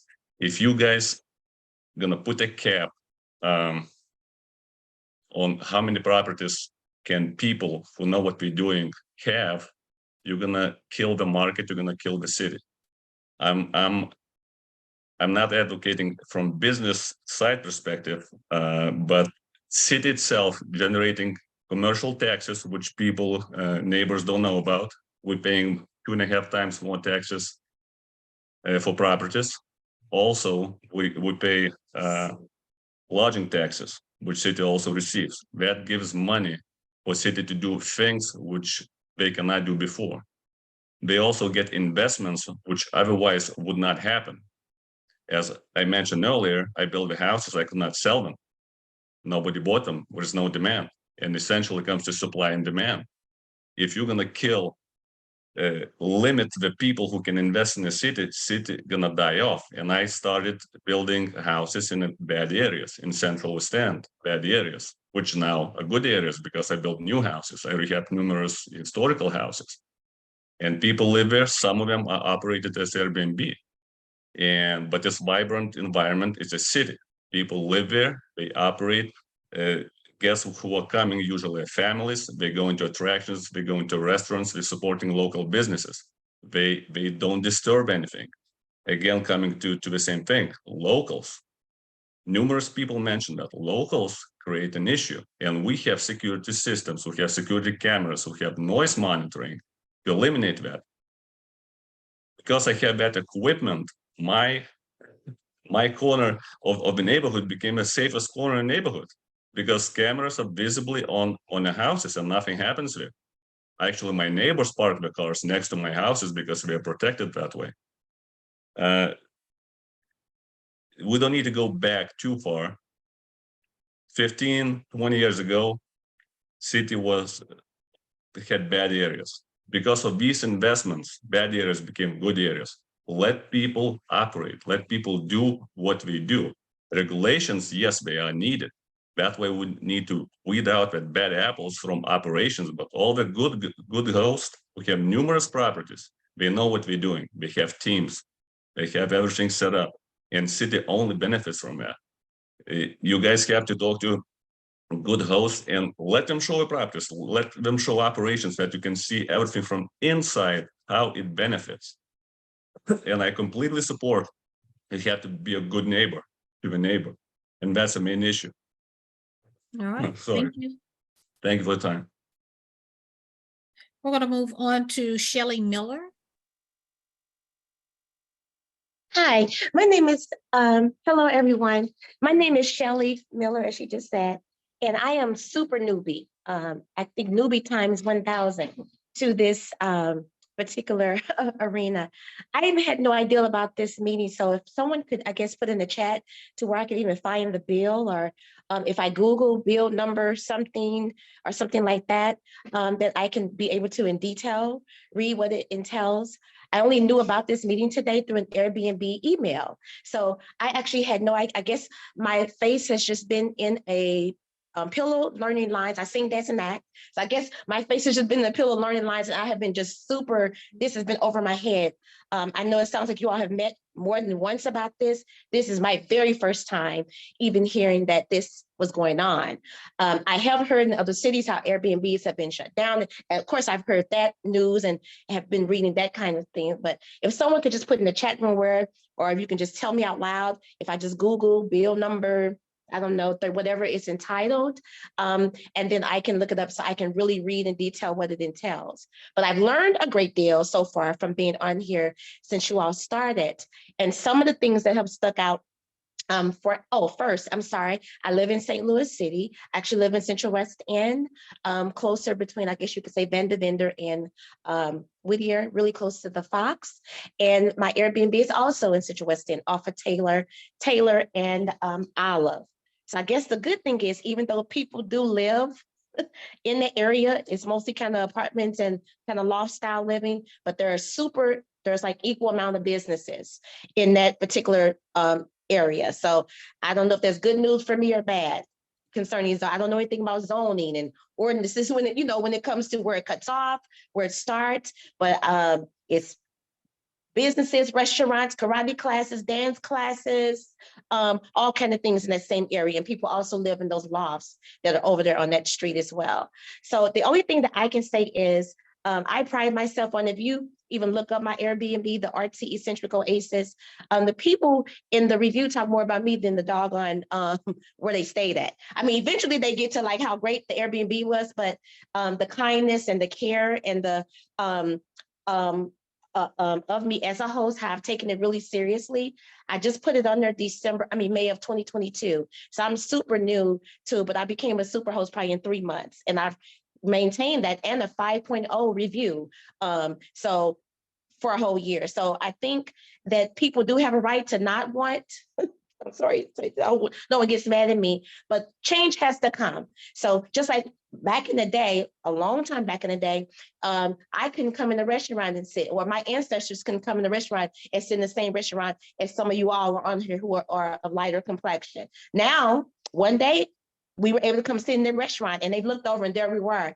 And so change has to come. Now, if I buy a house in a residential area and I expect it to only be that, I get that. But change does have to come. Now, how do we make the change where everybody is going to be somewhat pleased? We're not. I mean, everybody is not going to be happy about everything all the time and pleased with the outcome. But if I am able to turn my home into a place where people, that's another thing. Some people are zoning. I mean, some people are Airbnb out of their home. That's one of the worst things I heard about the bill yet, by putting your address and your name, especially if someone is living at that Airbnb. That's the last thing I think someone would want. Luckily, I am not. It's just it's above a building. My Airbnb is also above an event space. So it literally is, in that sense, okay. But I thank you for the time, and like I just saw someone put the link to it, and I do hope this gets resolved, because it is definitely now when I go out of town, I even forget there's hotels. I hate to say that, but I never even book a hotel now, even personally. I always find a Airbnb. It brings me, I don't know, like a certain sense of comfort. Like I just went to New Orleans by myself. I was a little scared, but I was able to stay with someone in their home. They were a stranger, but I still felt safer with them, knowing that there was someone else in there with me, and I wasn't by myself. So it does have its benefits. And thank you so much for listening. And I hope we get this resolved where at least the majority of us could be halfway happy. Thank you so much. Thank you. Now I do see Brian. Is this Brian Hurley? Is this a different Brian? Hello? There's an Isaac Hurley. Okay, and I see a Brian on here. You removed him previously, Madam Clerk. No, there's another one. He's trying to speak and I can't.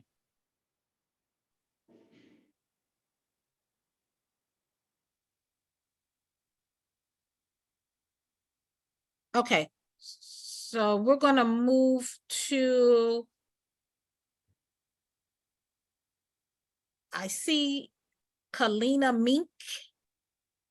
Hello, I'm here. My name's Kaylina Menke. I'm a renter that's lived in the Grove for 8 years now. I live at Boylan, Manchester. And I currently live in a sixplex. There's six units in my building. 5 of the units have now been, over the last 2 years, been converted to short-term rentals. I guess I'm seeing an overwhelming number of business owners and short-term rental operators. And I can hear that you're all I'm sorry, could we mute folks that aren't testifying and that way we can hear the speaker? I hear that you're good people, that you're doing the best you can. I'd also like to point out that the incentive for you to come to speak at something like this is your income source. My incentive to speak at something like this is that I'm being forced out of my own apartment complex. The good owners are not going to be the ones showing up to this meeting. In fact, I can speak so freely because I guarantee the owners of my building aren't even aware that this is in progress. I would also like to point out that those of us that are renters that are negatively impacted by this have the hardest time showing up to a meeting to testify in the middle of the daytime because we've got other stuff to do. Like I'm trying to find new housing right now. I recognize that the bill is, as it stands, it's pretty convoluted, and I hear the earlier notes that it would be tough to enforce, and that's a concern of mine. And so one thought I'd like to propose is that there's at least a moratorium on new short-term rentals. To hear that Airbnbs and short-term rentals are just a drop in the bucket in a city like Los Angeles or New York City, I can believe, but we've got so many short-term rentals right now that rents are skyrocketing, and also short housing for someone like me to buy a house is very, very limited in the city of St. Louis. So I'd appreciate taking the care to do this and do this right. And as far as an intermediate step, I'd like to recommend just a moratorium on new short-term rentals. Thanks for your time. There's a lot of us that are hurting out here that are not owners and need better options.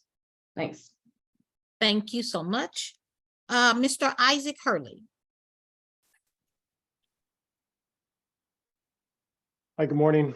My name is Isaac Hurley, and I was raised in St. Louis. I went to Gateway Tech, but moved away for military service.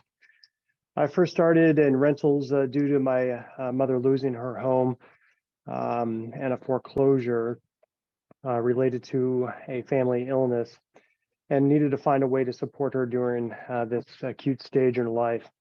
This event grew into a few additional purchases and eventually Airbnbs. The Airbnbs have been a valuable resource for our family, and they have a synergistic relationship with our community and local businesses.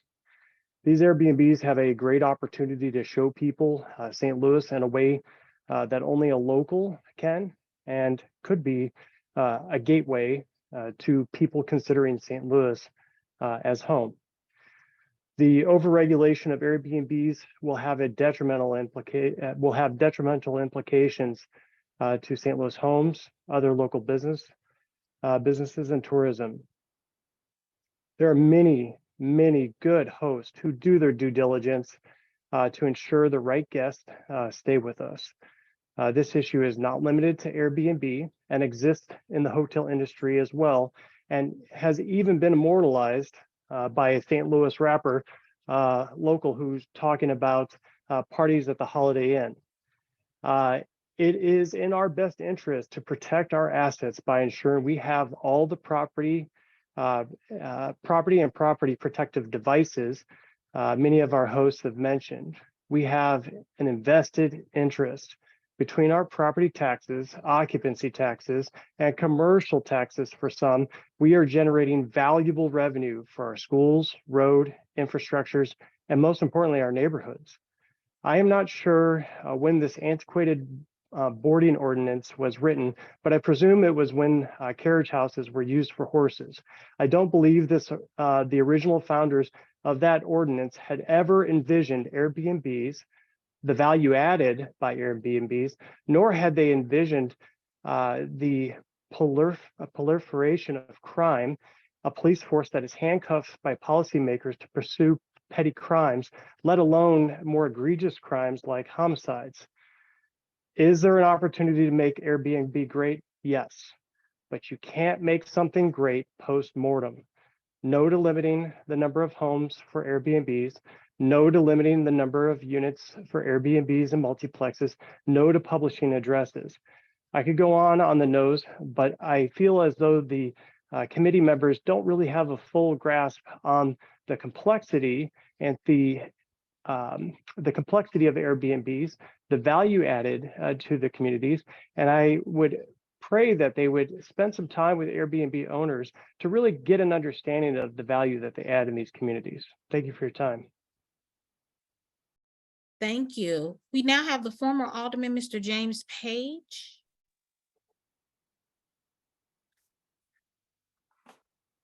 Yes, thank you, Madam Clerk. Honorable Alderwoman Kara Spencer, Vice Chair, members of Transportation and Commerce Committee. My name is James Page and I live in downtown West. First and foremost, I would like to express my sincere thanks to the Board of Aldermen for introducing legislation to regulate short-term rentals in the city of St. Louis.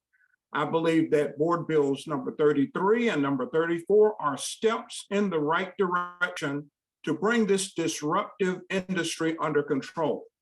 However, I am genuinely concerned that Board Bills number 33 and number 34 do not go far enough to protect our citizens and our neighborhoods from the negative impacts of short-term rentals. I've lived in downtown St. Louis for 21 years, and I have seen the growing numbers of loud, disruptive, injurious, and all too often deadly unregulated short-term rentals in my neighborhood. Before voting on Board Bills 33 and 34, I highly recommend the following. And there are others, but I'm going to keep the list short. Limit the number of short-term rentals to 12.5% or fewer units in large apartment buildings, no matter who the owners of the units are. Personally, I believe the maximum percentage of short-term rentals should be significantly lower than 12.5%. We should also limit the density of short-term rentals in our neighborhoods. Board Bill 33 requires that both short-term rentals and booking platforms be registered. However, many short-term rentals are not listed on major booking platforms and are increasingly promoted and booked on social media, by word of mouth, on do-it-yourself platforms using commercially available software. Board Bill 33 expects the building division to track as many as 4,000 short-term rentals in the city and expects the assessor and revenue collector to assure that taxes are collected. These expectations are both overly burdensome and unrealistic. I recommend a different approach. The city should require the registration of a manageable number of booking platforms. All, and I repeat, all short-term rentals without exception should be required to list, advertise, and promote via the registered booking platforms only. The approved booking platforms must have the ability to maintain auditable records, collect and pay all taxes, and provide records as necessary for verification by the city. Point number 3, many loft condominium buildings in the city completely prohibit short-term rentals per their bylaws and other foundational documents. The city should acknowledge these prohibitions and support condominium associations in enforcing their short-term rental prohibitions. Unfortunately, in today's sharing economy, short-term rentals are probably here to stay. However, it is critically important that our city enact legislation that will regulate short-term rentals and, in doing so, support safety, security, quality of life, sense of community, stable neighborhoods, and stable property values. Please take the time to get this legislation right for the city of St. Louis. Let's not rush it. Thank you.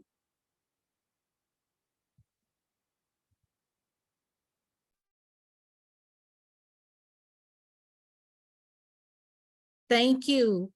We have, I believe, one more, which is Bernard Macon.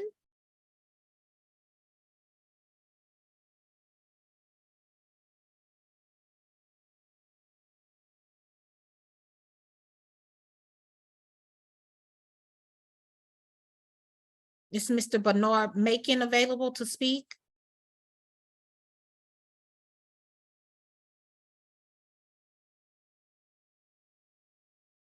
Okay, well, I'm not showing that he's responding. So I believe that's everyone. Okay, thank you, Madam Clerk. I want to thank the members of the general public for coming out today. It's clear that there's a lot of interest here in the bill. Certainly Airbnb is interested in it if they're sending out their clientele emails about our hearing here today. With that, I'd like to turn it back over to the sponsor real quickly to address, and I know we had Alderman Narayan, you mentioned having weighed in from the city councilor. In our last hearing, you mentioned, it was requested that we get an opinion from the city councilor regarding the bill and potentially making some limits. And I'm wondering if you could share that with us this morning. So my understanding from discussions is that as we had discussed in committee, any changes to 34 do need to go back before the planning commission. 33 is, we're good to go. Did you request an opinion from the city councilors? I don't have the written opinion on it at this time. I did request one directly after the meeting.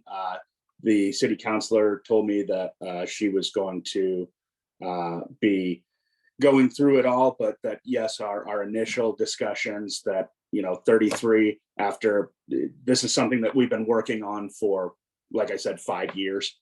So nothing suddenly became problematic last week.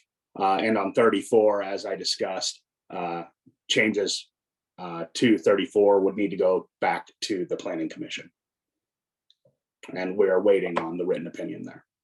Thank you, Alderman Ryan. You did say that you made significant changes over the 2.5-month break to the bill in the committee substitute, however, though, is that correct? Did she look at the committee sub or? So yes, we've sent the committee substitute over there. The changes, all of those changes, all the 30 some odd changes were vetted through the building division, the assessor's office. The concerned entity had been, we've discussed it with them, so we know their thoughts on how they intend to enforce it. And yeah, so I think we are good to go on that front. Okay, so I think in order for us to consider the amendments to the committee sub, we need to take a look at the committee sub and put it before us and have discussion. So I'll entertain a motion to put Board Bill 33 committee substitute before the committee. I believe that the committee sub was put in front of the committee last week. It was put in front of. That's what we have in front of us. And I think it's also worth just mentioning that the city councilor's office attorneys were very involved in drafting both this bill and the amendments. So we're essentially asking them for an opinion on their own work. Thank you, Alderman Narayan. So it's my understanding, Madam Clerk, maybe we could use some guidance here, but since we haven't adopted the committee sub and we did put it on hold last committee hearing, that we may need to put it before us to consider the committee sub this hearing, because but I'll take some guidance on that from our clerk. Okay, give me one moment, because I thought like last week we did have the committee sub before us. We brought that and voted on it and we held that in committee. So now we are on the committee sub and we are going to be taking a vote to adopt Board Bill 33 committee substitute. But I'm gonna get some clarification on that from Clerk Kennedy. One moment. Thank you, Madam Clerk. And if you don't mind, at that time, can we have some clarity on how to handle the amendments, at which time the consideration, I should say, of the amendments? Thank you, Madam Clerk. I want to reiterate thanks to the many, many members of the public here who came and provided testimony, and those who sent in written comments. They're still coming in. We're going to do our best to get them all before our clerk so they can all go into our public record. They are available for not only this committee, but the full board as we consider this important matter moving forward.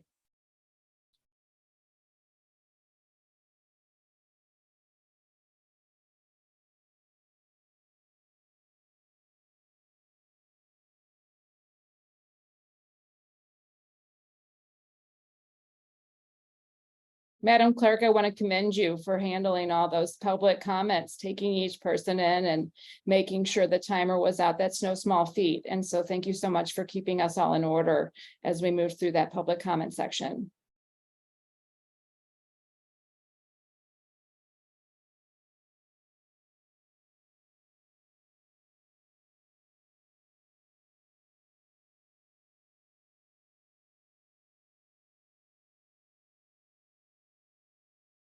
In the meantime, anybody who's still listening, who represents Airbnb property, if you wouldn't mind submitting to the clerk the email that the Airbnb sent around, I think it'd be helpful for us to know, to have that as well in our public comment.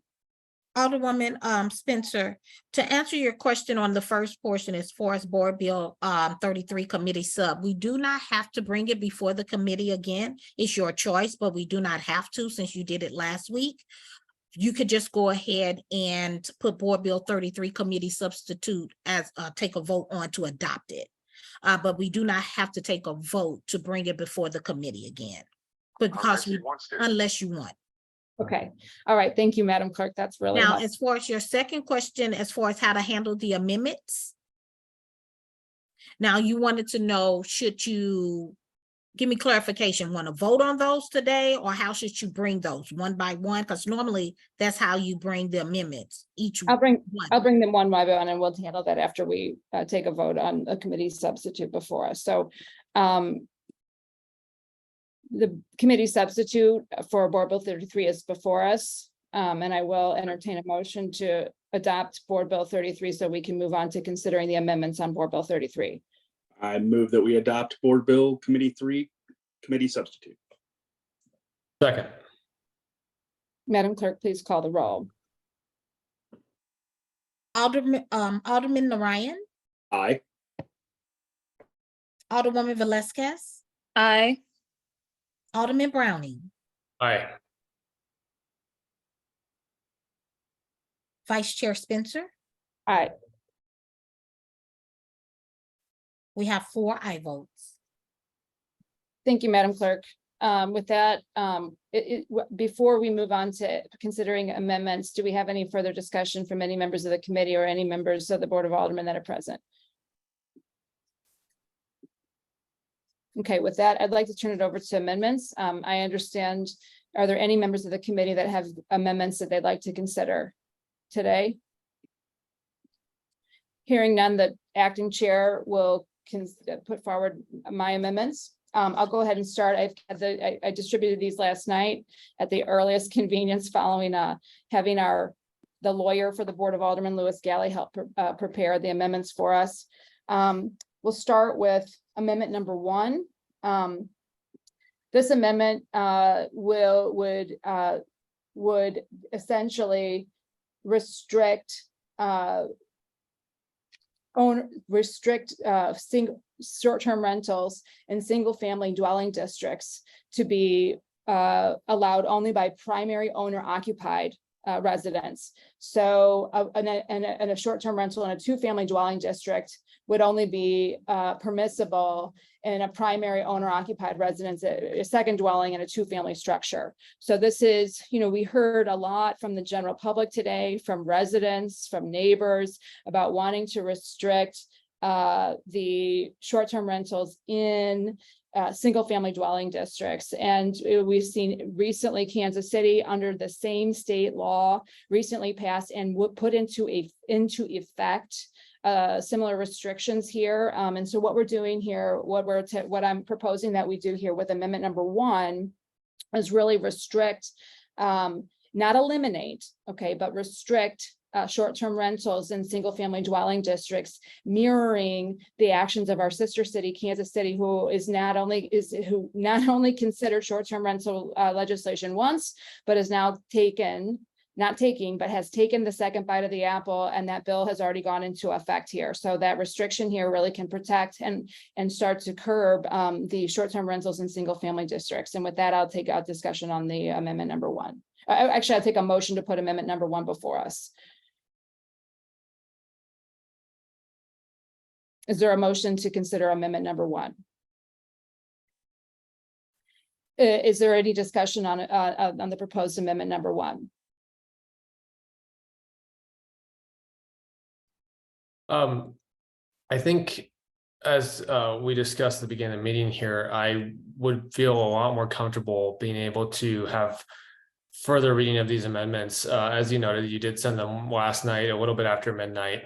I woke up to them this morning, have had a chance to read through them, but I know that the city councilor hasn't seen them. I know that the building division hasn't seen them, that the assessor's office or the police haven't seen it. So I think we need to make sure that these things are feasible, legal, enforceable, and would be happy to entertain these things as part of a floor substitute.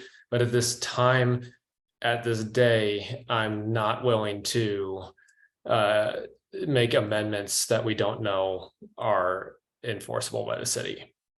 With all due respect to Alderman Browning, the last committee sub that we heard on last Tuesday, we had before us for 48 hours before considering it. We haven't had a single official opinion from the city councilor on these things. And the committee structure is really where we can consider amendments and have the departments come before us. Once it leaves committee, it's on the floor. And those legal considerations are not part of the process. And so, that is what this entire that is what the committee structure is really for. And with all due respect, it's the members of this committee that are really pushing to get this thing through today without that deliberation. In 1 week's time, it's truly impossible to not only prepare serious amendments to a bill that still needs a lot of work. I think we've all agreed that a floor substitute is coming. Even the sponsor mentioned that there'll be some amendments in that form. And so, we should be doing our work here in the committee structure. It's not just for the members of the committee. There's several other aldermen here, Alderman Vollmer. We've had, Alderwoman Clark-Hubbin and Alderwoman Saunier was here as well. This is really the process for doing that work. We had a 2.5 month break where we didn't have any work done. And that's really, really unfortunate, but that's truly what the committee structure is for, Alderman Browning. So forgive me, but, I worked very hard to get these amendments put together so we could consider them in a format like this. But certainly was not able to also in just 1 week's time, get opinions from everybody else because they were simply prepared for the first time at 1 a.m. last night. And to think that we're going to be able to get that done in a full board structure is kidding ourselves, especially because we will not in that capacity or in that format be able to have any input directly from those department heads.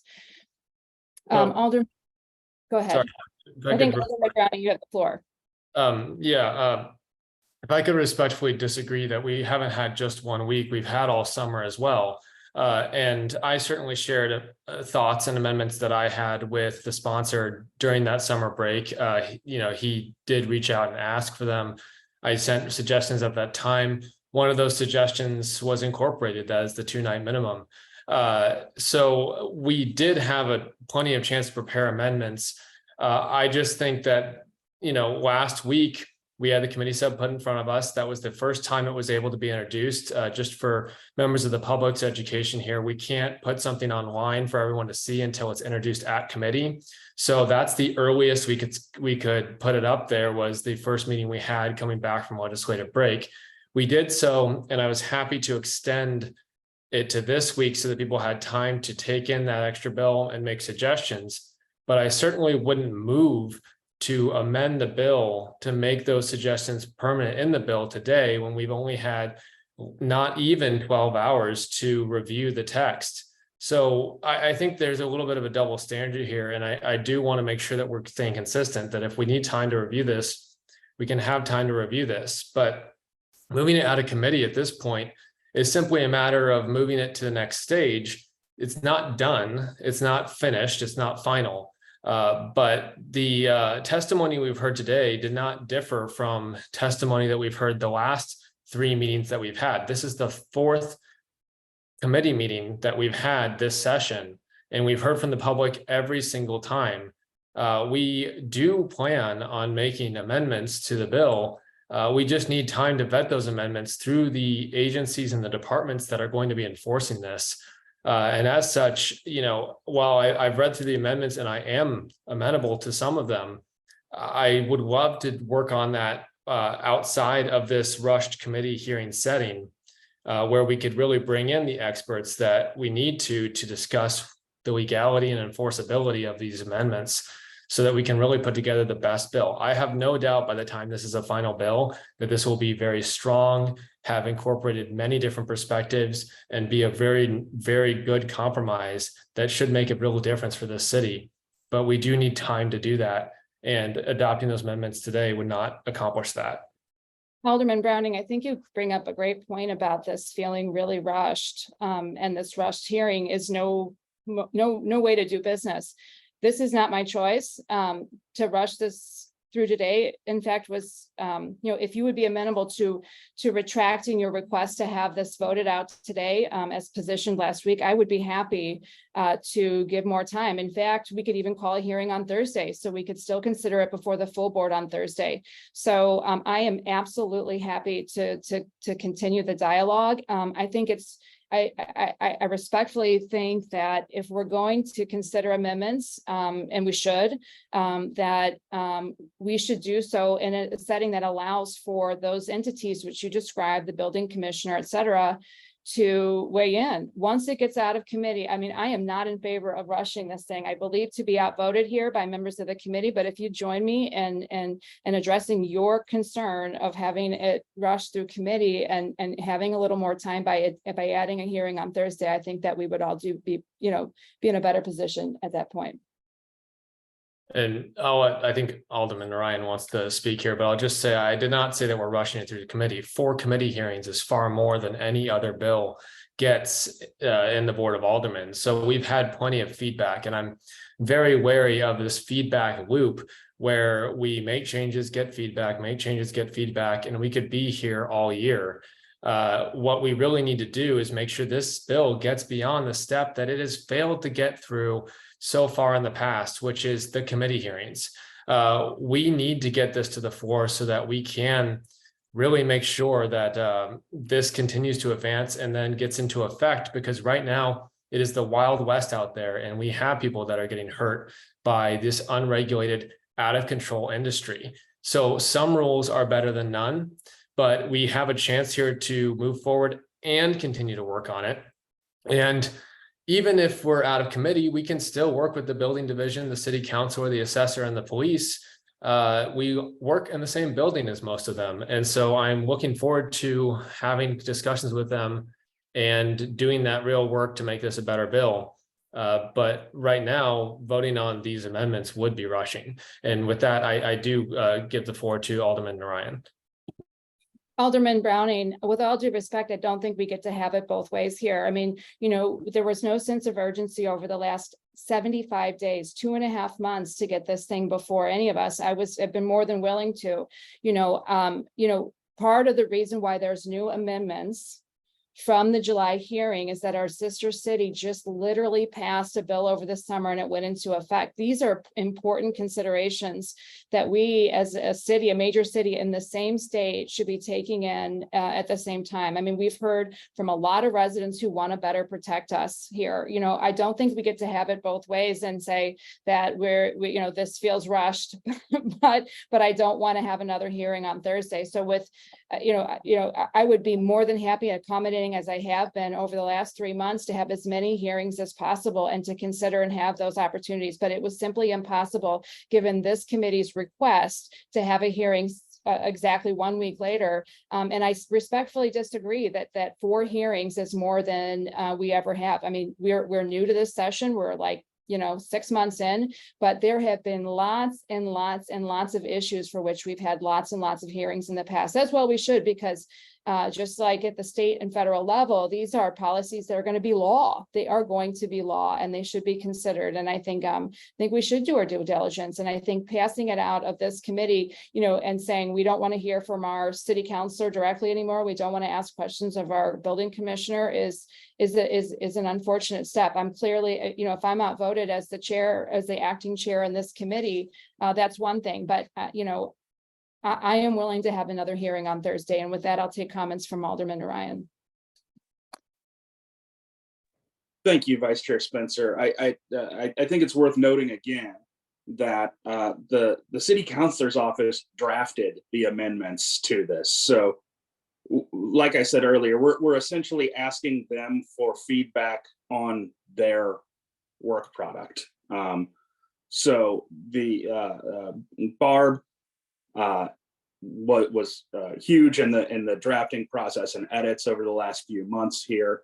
And just for public education, I want to note that legal considerations are taken into account at every step along the way. The idea that legal considerations aren't taken into account once something leaves committee, I just disagree with that notion. That's one of the reasons why you can bring amendments on the floor, is because sometimes we get a legal opinion that's on the floor and we need to make a change because something gets through committee and either something changes or something got missed. I think it's also worth noting that as of August 25th, although it wasn't in a draft form, but there was a bullet point of the list of these changes that was widely circulated. So these are not surprise changes. These are changes that everyone was aware of or should have been aware of during the entirety of virtually the entirety of the last month and a half. And we did work to get them into a draft form, those 30 some odd changes. So the city councilor's office has very much weighed in on this, as has the building division, as has St. Louis Metropolitan Police Department, as has the assessor's office. There is no surprise in this committee sub, and we did hold this for the week, to make sure that we could get more public input on it as you requested. But I think now we've heard a lot, and we've heard a lot from the same people and a lot of the same issues. And then today it seems like we heard from a lot more hosts as well. But I think we've been hearing about this, as I stated earlier, for 5 years now. We've had town halls. There's been an online portal. There's been committee hearings. There's been neighborhood meetings. There's been committee hearings and 4 committee hearings in this session alone. There are very few things that in my tenure here that I've seen get as much input from the general public as this is. And one of the things that makes me think that this is really a compromise bill in between what some residents of the city want and what other residents want, is that it seems like we're getting a lot of people who disagree with the bill on the same parts of the bill for different reasons. At this point, I'm ready to proceed. I think the building division's ready to proceed. I think the city councilor's office feels ready to proceed. I think more continuing to delay this in committee, I think we only run into the same issues that we've run into in the past repeatedly, where we get feedback on the feedback on the feedback on the feedback on the feedback. And at the end of the day, there are no regulations for short-term rentals. And I want to get something on the books, even if we need to go back and tweak it, because we cannot continue to live in a city with no regulations on short-term rentals. And with that, I just ask for your favorable consideration on this. I know that you want to discuss the amendments, and that's certainly your prerogative, but I'm just yielding the floor back now. Thank you, Alderman Ryan. Yes, I think we did hear from a lot of hosts today, and it was clear from one of the testimonies that Airbnb emailed all their hosts. So, I mean, I think the reason for that additional set of input was very clear. You know, we agreed to hear from the public, not just to check the box and say, okay, public, we heard from you, but to incorporate their requests. And none of the amendments, the amendments that I have before us are not new. In fact, the first one that I'm trying to describe to you is one that was requested and has been discussed since last summer. This is not a new concept. It is simply limiting the number of Airbnbs, and that goes on for amendment number 2, amendment number 3, and all of these I mentioned to you and put before, described to the committee in some way, shape, or form in the last hearing. So these are not new concepts. They're not new ideas. In fact, they are exactly taken again from our neighbors in Kansas City. So they've not only concepts that are not new to us, they are enacted in our same state. So, you know, I will leave it to this committee to refuse to consider these amendments. But I say that we should at least consider those proposed changes proposed by the general public, that the folks that pay our salaries, that elect us to represent their best interest, the best interest of those who live here. You know, some of my amendments require that, you know, that these are not going into properties that have tax subsidy, to ensure that the platforms are held accountable. That was brought up several times by members of the community here.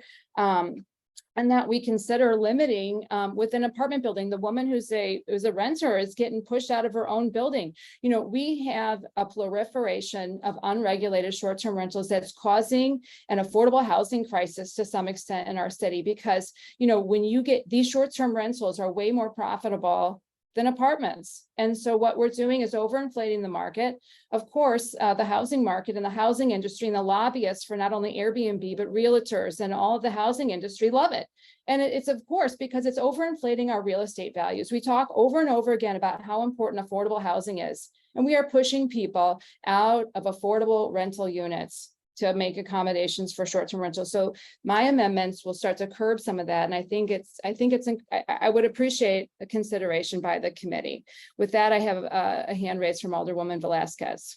Thank you, Vice Chair Spencer. I think you're going to it, but point of order. I know that we'd had conversation and then you were proposing the amendment. So if we're going to, you know, hear your amendments for consideration, I would like to hear them. Thank you, Alderwoman Velasquez. You know, I would like to put before us amendment number 1 for discussion. This is not to adopt it. This is for discussion. Is the committee really unwilling to either even entertain amendments? Per the clerk, you are allowed to make the discussion without a motion. You don't have a second to discuss it. Thank you, Madam Clerk. Alderman Vollmer. Just a comment as an observer here. I heard you propose having a meeting Thursday to discuss these amendments that you might be proposing. I don't think another day before the meeting. Again, 4 meetings in regard to one bill is nothing. I've been on board bills in the past 20 years where we've had meetings in one session where we went over 12. So at what is at stake here, to not even vote on to hear, which is not necessary, that's the other thing I raised my hand for, but to deny the fact that these you don't even want to hear these amendments, and then deny the fact that you could have a no public discussion meeting on Thursday to discuss these amendments To deny that is denying you're not doing your jobs. You have a meeting Thursday. This could be voted out Thursday. You should listen to all amendments put before you. I don't want to seem like an old man here, but I've been through this many more times than all of you. And for you to not even be willing to listen to amendments that are here, this is what committees are for. To get the best product you can bring to the full board. Because once it gets to the full board, you talk about being rushed, putting amendments on the floor, putting things before them. If you are worried about a rush process, you are going to enter into the most rushed of amendment processes by doing it on the full board floor. It's time to step up, do your jobs, and listen. You are being paid very good salaries these days. I've done this job for a third of what you're being paid and worked very, very hard and very, very long to stay where I'm at. This is something you must do. You must listen. You must do things in a proper fashion. Sorry to be so crassy, but as you get my age, that happens. Thank you.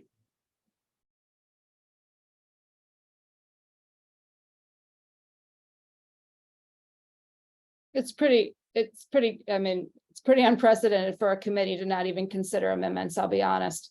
I don't know that I've ever seen it happen before. I'm disappointed that we wouldn't even consider putting amendments before us and voting on. These are not new concepts. They're concepts that our public has weighed in on time and time again. And I think we owe it to our public. I mean, the point of taking public comment is to hear from the public and consider their desires for us. And that's exactly what I have in the form of amendments. I see we have some new members. If any member of the Board of Aldermen would like to weigh in before I go through the rest of these amendments, even if it's just to present them to the board, I'd like to do that. Any other members of the Board of Aldermen like to make a comment? Madam Chair. Yes, Alderwoman Schweitzer. Thank you so much. I am looking forward to hearing the amendments. I think this discussion deserves to continue to move, and perhaps another meeting will be needed to vote on the amendments, but I think it only helps the public to know what amendments are even being discussed. Thank you. Thank you, Alderwoman Schweitzer. I would agree. I mean, we've been asked time and time again to consider making changes, and whether we adopt them or not, I think we owe the public some deliberation here. And so I'm hoping we can just get through them today and consider what the public has been begging us to make changes on, instead of having it in a floor substitute, which is really, really unprecedented for such a large bill to make such sweeping changes on the floor. Again, amendment number 1 would put in place some of the restrictions geographically that has been requested of several members of the public again this morning. So it would, kind of change from the single family zoning. And as you can see here, it puts in place that no short-term rental may be issued within zoning districts A, B, and C, except for a long-term resident. So this really restricts those neighborhood short-term rentals to be folks who live within the city, so a long-term resident, and then as their primary residence, and it must be occupied by that person. So then in other districts, you can still have short-term rentals, but not to exceed 3. This again mirrors the Kansas City bill and brings St. Louis and Kansas City in line with one another and how we're handling our short-term rentals. I'll take a motion to put I'll take a motion on amendment number 1, just to put it before us. Now, remember, you don't have to have a motion to put it before us. You can just go ahead and decide as the chair that you want to discuss them, and you can discuss each amendment one by one. Okay, so I did have, Madam Clerk, I do need a motion to take a vote on the amendment. Yes. You need one to take a vote, but not to discuss it. So is there any discussion on amendment number 1? I'll take a motion to vote on amendment number 1. I'd like to move. Do I have a second to vote on amendment number 1? Grossly disappointed that the committee would even consider voting on an amendment. Amendment number 2. Any short-term rental, what we're going to do here, what we're attempting to do with amendment number 2 is limiting the total short-term rentals to a total of 3, with 1 in a primary owner occupied residence and 2 additional non-occupied residents. This again mirrors the Kansas City bill, which not only passed this summer, but is in effect as we speak. So this would mirror St. Louis's geographical, limits on short-term rentals to Kansas City. Is there any discussion on amendment number 2? Again, this is just taking Kansas City's model and bringing it to St. Louis. Just quick discussion. Again, I'm going to repeat my point because I don't want it to be lost that this arrived at 12:23 a.m. last night. So I don't feel comfortable voting on these today. And, you know, given the legal complications, we definitely need more time to review these. So I'm happy to discuss, but not willing to vote. Thank you, Alderman Browning. Would you be willing to vote? So you're willing to discuss on the floor on Friday, but not in an additional committee hearing on Thursday? Is that what I'm hearing from you? You would like to move this to the floor so we can have it on the floor on Friday, but you're not willing to discuss it on Thursday in a committee structure. These are, again, not new concepts. They're concepts that have been, you know, that were in the long list presented to Alderman Narayan at the beginning of the summer in a general form, the specifics of which were only worked out after Kansas City's bill went into effect. And to be clear, I'm willing to discuss between now and Friday, between Friday and next Friday, willing to discuss, you know, all day, all night, whatever. But I don't think voting on it is possible in this committee today.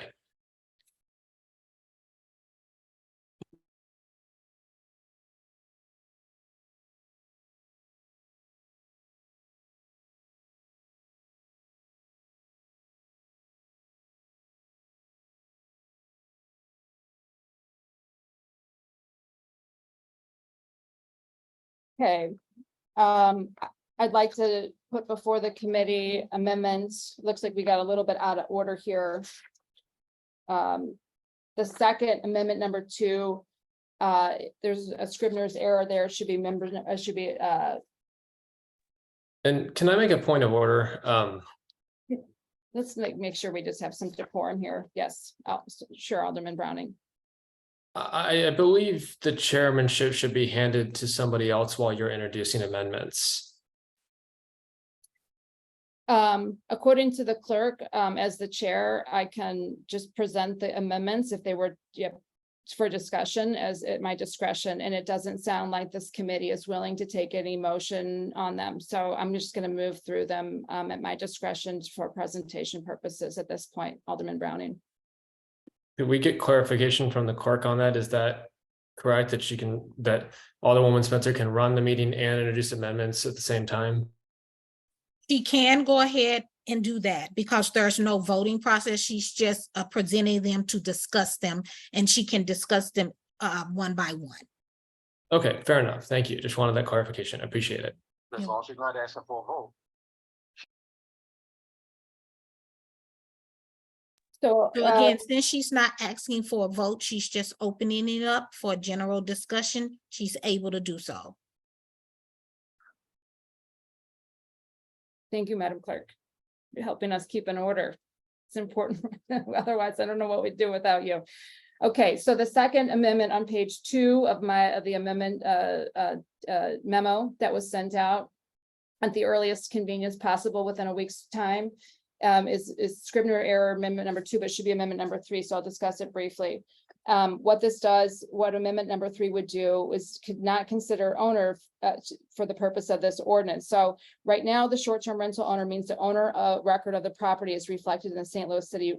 It requires that the owner of the short-term rental be the person who owns the building. Okay, and so owners operating through corporate entities, affiliates, or other legal connected parties are defined as a single short-term short-term rental party owner. The reason this is so important, and again, this mirrors Kansas City, is because we have in LLCs that have several employees, cousins, mothers, related parties who can register short-term rentals separately, but are all related to the same LLC, and it creates an enormous loophole by not clearly defining owner. They found this happened in Kansas City, and they shored up that loophole by shoring up the definition of owner. We have reflected that in this amendment here. So this would really, connect all those otherwise related entities into one owner. I think it strengthens the bill by bypassing a husband, a married or otherwise unified, a couple of some kind, and other folks involved from operating, bypassing the limit. Is there a motion on amendment number 3? Amendment number 4. I want to collect 4, 5, 6, 7, 9 through, 4 through 14, because they are all related. And what this, actually, it's all related to the amendment I just described. So it really describes the owner. Well, actually, I'm sorry. Let me take a step back. Amendment number 4 through 19, 4 through 14, I'm going to collect together, because what this does is it describes the owner as opposed to a leaseor. So, we've heard time and time again from folks that are renting apartments and then they are using it to short-term rental. We had that horror story in Lafayette Square earlier this summer where you had somebody renting a basement apartment and then short-term renting it out. And, this will eliminate the renter from them re-renting in a short-term rental case. With that, I'll take discussion. Alderwoman Schweitzer, did you have your hand raised on discussion of this amendment? Thank you, Chairman Spencer. I did have my hand raised because I was sort of confused about exactly how that played out, and those examples you just gave were actually really helpful. So the goal here is, if the bill as amended would set a limit for, or the board bill committee substitute as amended, I guess, would set a limit, then, if myself, I own 4, my husband can't also own 4. Can you explain how that would play out in real time? Yeah, if they're related in an ownership structure. So, I mean, if you are, an LLC, so the way, if you go back and read, let's see, the wording there, short-term rental owner means the owner of record of the property as reflected in the city of St. Louis assessor records. Tenants and lessees are not considered owners. So, the next amendment, the amendments 5 through 14 also address that aspect of it, so that a lessee is not considered an owner. And then the owners operating through corporate entities, affiliates, or other legally connected parties are defined as a single short-term rental owner. So this is those LLCs that have several employees, et cetera. And if you have a partnership and you have an LLC with your partner, you can't each go and do separate, and you can't have your employees go and also register short-term rentals. And that's a loophole that's found to be the case in many cities, in Kansas City, shorted up by defining it in this way. So it's taking the language for an owner from Kansas City. And does amendment number 5, so, if you have an LLC that's represented by someone, so you're saying LLCs couldn't be listed as the owner in amendment 5 because it looks like natural persons. Correct. Or is okay. So then or is that just I got just the permits cannot be issued, but the owner could be an LLC. How is that? I'm trying to understand the difference there. The owner of the property can be an LLC. But if you're getting a permit to operate the short-term rental, you would have to be a person. So, because right now, real estate folks, developers will put their buildings in each of their own LLCs to reduce their own liability. And so you could have building 1927 Senate Street is, that's LLC, and that's the owner of that building. What we don't want to have happen is each of those LLCs to be able to register 4 units. And then now one person, your developer, who has 47 LLCs throughout the city, and this is very common, to be able to jump through that loophole by way of that oversight and definition. So these are all sort of related, Alderwoman Schweitzer, and I would have Yeah, I gone see that. separately, but I'm sorely disappointed that this committee doesn't want to consider these seriously. I mean, these are not I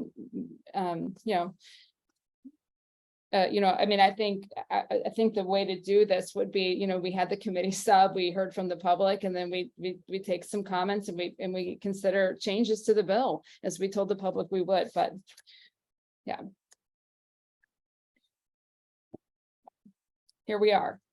So, so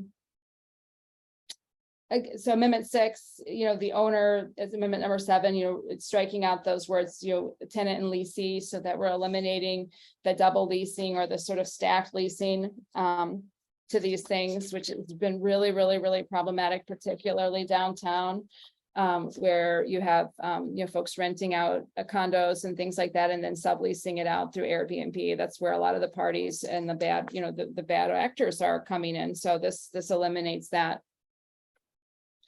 And that again, that concept takes us through Amendment number 14, the tenant leasing.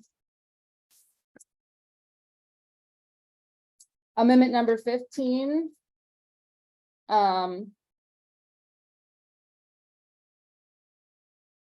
This more clearly defines the 2-person limit. As I mentioned in the last hearing, I felt like putting it in the whereas clause, and we have a reference to it, but it's not clearly defined. As the bill is currently written, it states that no permit should be issued for somebody renting on a single night, but it does nothing to restrict that moving forward.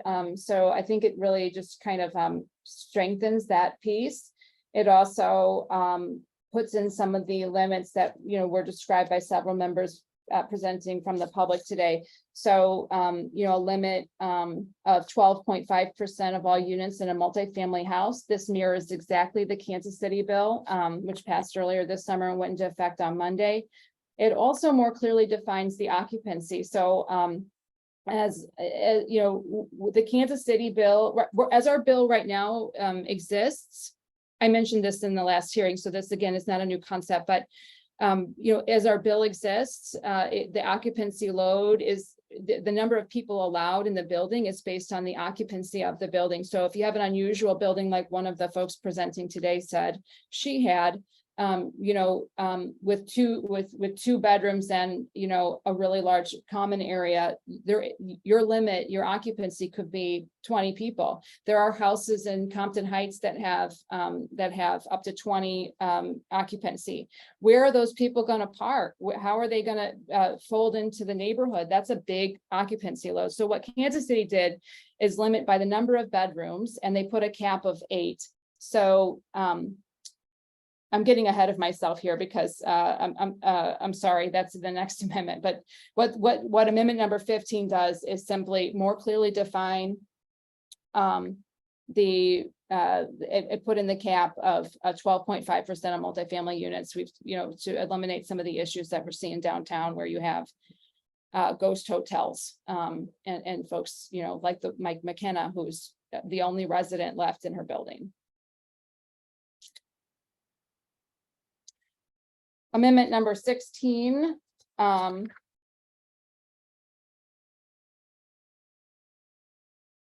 Goes through and really adds some additional teeth to revocation and the process of addressing bad actors. One of the things Kansas City does that I've included here is put in language that says every day in which a violation exists or continues to exist shall be a separate offense, so that those languishing problems can be more harshly dealt with than just a single fine. It also provides for revocation of platform registration. Very specifically, again, this is taken from Kansas City so that we can, learn from our neighbors. The building commissioner can revoke the platform registration. It also more clearly defines those instances that play into to the number of security instances. So the revocation, instead of relying solely on our police department, which as we've seen is sometimes not staffed at all. 3rd District, as we all know well from the police, from the news reports earlier this week, had zero officers on one night earlier this week. And so, you know, relying on our police exclusively to document those, I think puts us in a negative position. So it does more clearly define that 2 or more calls to service by the police or complaints submitted to the owner or the building commissioner in a 60-day period, you know, constitute the basis for revocation. And I think this is helpful, you know, to take some of the burden off the police when they cannot respond to a short-term rental party when they've got a homicide down the street. That happens a lot. So if we've got a homicide in the neighborhood and all active officers are on that scene, they're not going to be able to respond to reports of a party. And that's a real problem. So this helps shore that up, again, taking language from Kansas City.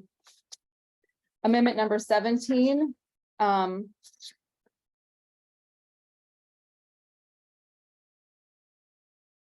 Prohibits short-term rentals in properties that are receiving city incentives. I think this is important. You know, we shouldn't be subsidizing short-term rental income. It's really not the ideal development. I think it does help sometimes to bring up neighborhoods, but you know, this is a very lucrative business, and I think we should prohibit those from using city incentives.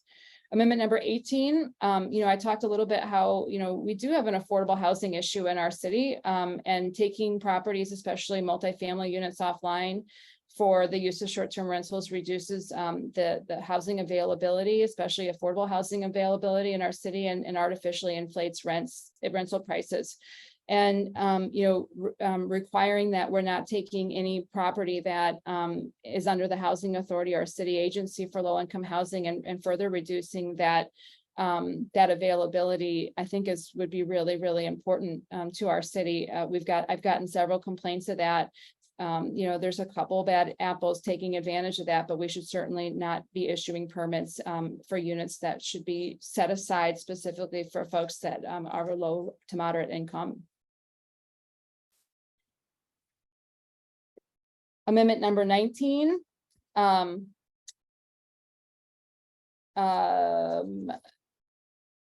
Again, it shores up that 2-night minimum. We have it in the whereas clauses, and it's referred to in the permitting process in our current bill, but this makes it stronger by putting the onus on the platform itself to not accept bookings for less than 2 consecutive nights. I think it's important to put some responsibility in our platforms and hold them accountable. So this is some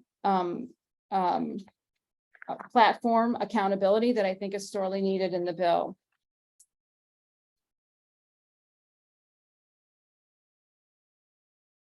Amendment number 20 takes the registration fee and moves it from $150 to $200, in line exactly with Kansas City. And the reason I do this is because we heard from folks, including many of our own city folks, that administering this is going to be really difficult. We don't have current staffing, and the real concern is how the city is going to manage this. And so my goal here was to put us in line with Kansas City, and to make a little more revenue in that space, so that we could fund a more robust enforcement piece on our end. It's not gouging folks. Again, it's in line with our neighbors across the state, and just puts us in line there. And the last amendment number 21, prohibits short-term rentals within 500 feet of a hotel for a permitting process. I think this just kind of this really kind of just helps put them in line with other, removes them from more residential, or removes them from, competition and that sort of thing. And I know this is not a new concept. It was presented to the sponsor of the bill, at least, by the chair of the committee. And so, I don't think a single one of these concepts is new. It's been presented in some way, shape, or form. It's been discussed, and they've been, either asked for by the public or otherwise, discussed in the public sector by way of Kansas City and other things. So that is my list of 21 amendments to Board Bill number 33. I have some amendments for Board Bill 34 that would be that would be companions to these, but they're not new concepts, so I won't go through those. They would just go alongside of these to make sure that Board Bill 34 and 33 are compliant with one another. And that is the presentation of amendments. I think, I'll take discussion. Alderman Browning. Just want to say thank you for preparing the amendments. I look forward to discussing them further. I do think there are a lot of good ideas in there and would like to see some of those ideas incorporated into the floor substitute that we are going to prepare. I look forward to working with you on that. And again, I do appreciate you preparing those for today. Thank you, Alderman Browning. I appreciate that comment. Is there any other discussion on the presentation of amendments? I just want to echo Alderman Browning and thanking you for getting these things together. I know that it's quite a robust list for both 33 and 34, and I know you put a lot of work into them. Thank you, Alderwoman Velasquez. I appreciate that. Is there any more discussion on the amendments?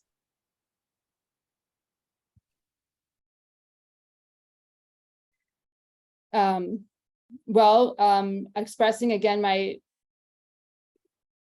extreme disappointment that this committee wouldn't consider the amendments in committee structure, either here or Thursday. I recognize I'm outvoted on that. I don't think that legislating should be lorded over by one individual. But I am expressing my extreme disappointment. The committee said the bill that we had before us until 12 days ago, as many members of the public pointed out, had errors in it, grammatical errors, and all kinds of things. We told the public we would hear from them. This is the process that the Board of Aldermen, that all legislative bodies have for taking public comment. And, I've been more than willing over the last 3 months to hear these things. And I'm just disappointed that, at this point, this committee would prefer to move this bill out of committee without due process on serious amendments that the public has overwhelmingly asked us to consider. My inbox is flooded. I'm sure many of yours are as well. And I just continue to reiterate my disappointment that the committee doesn't want to do the work here. But it is not my committee. I'm the acting chair. And so I will defer on that. And I did make a promise to the members of the committee to take a vote today. And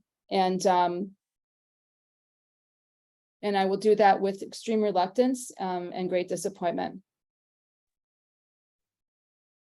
Thank you, Alderwoman Spencer. And I do want to emphasize that we are doing our due diligence on this and making sure that everything we do to this bill is enforceable.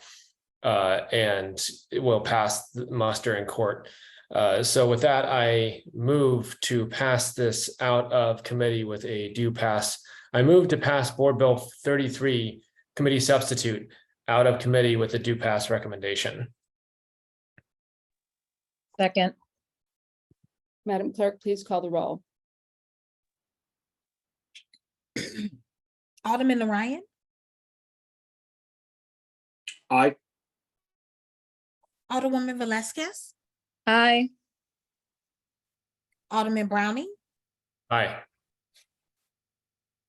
Vice Chair Spencer. No. Did you say no? I said no.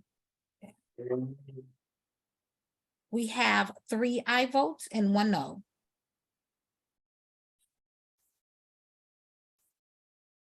Okay. With that, we have moved on, put before us Board Bill 34. Thank you, Madam Vice Chair, members of Transportation and Commerce. Board Bill 34 is a companion bill to Board Bill 33. It's largely definitions, and it was brought by the Planning Commission, was recommended by the Planning Commission in order to carry out 33. 34 only goes into effect if 33 goes into effect. So basically, 34 cannot stand alone. It must go into the mayor must sign 33 or a substantially similar board bill before 34 would go into effect. With that, I ask for your favorable consideration.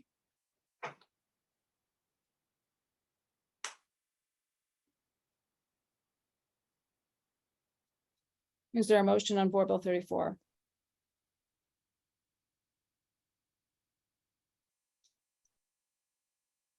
I vote that we, move- move to- oh, But I vote that we move to adopt Board Bill 34. I think you typically do that with a due pass recommendation, Alderwoman. With the due pass recommendation, thank you. second, Point of order. Please state your point of order, Alderman Browning. Are we adopting or are we voting to pass out of committee? It is to pass out of committee with a due pass recommendation for the board to consider adoption of Board Bill 34. Yes. Thank you for that clarification.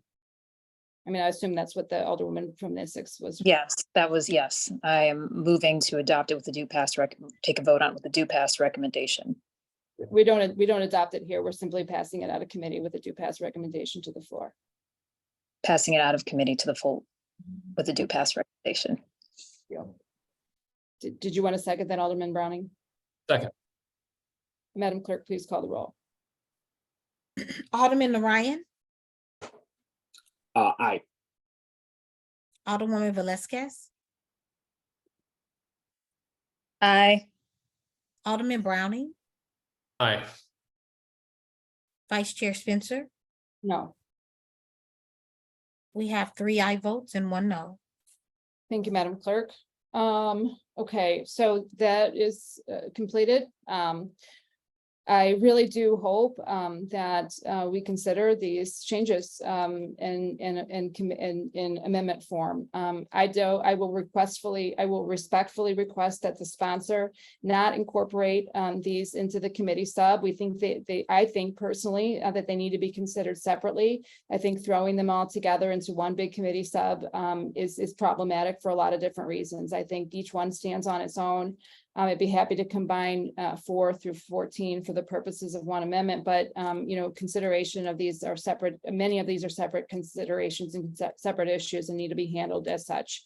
So I respectfully request that I be able to handle those as amendments on the floor, or that we be able to handle them separately as amendments on the floor. If there's a committee sub, if there's a floor sub with a lot of other issues associated with them, please move forward. But again, I think we should be voting on these separately.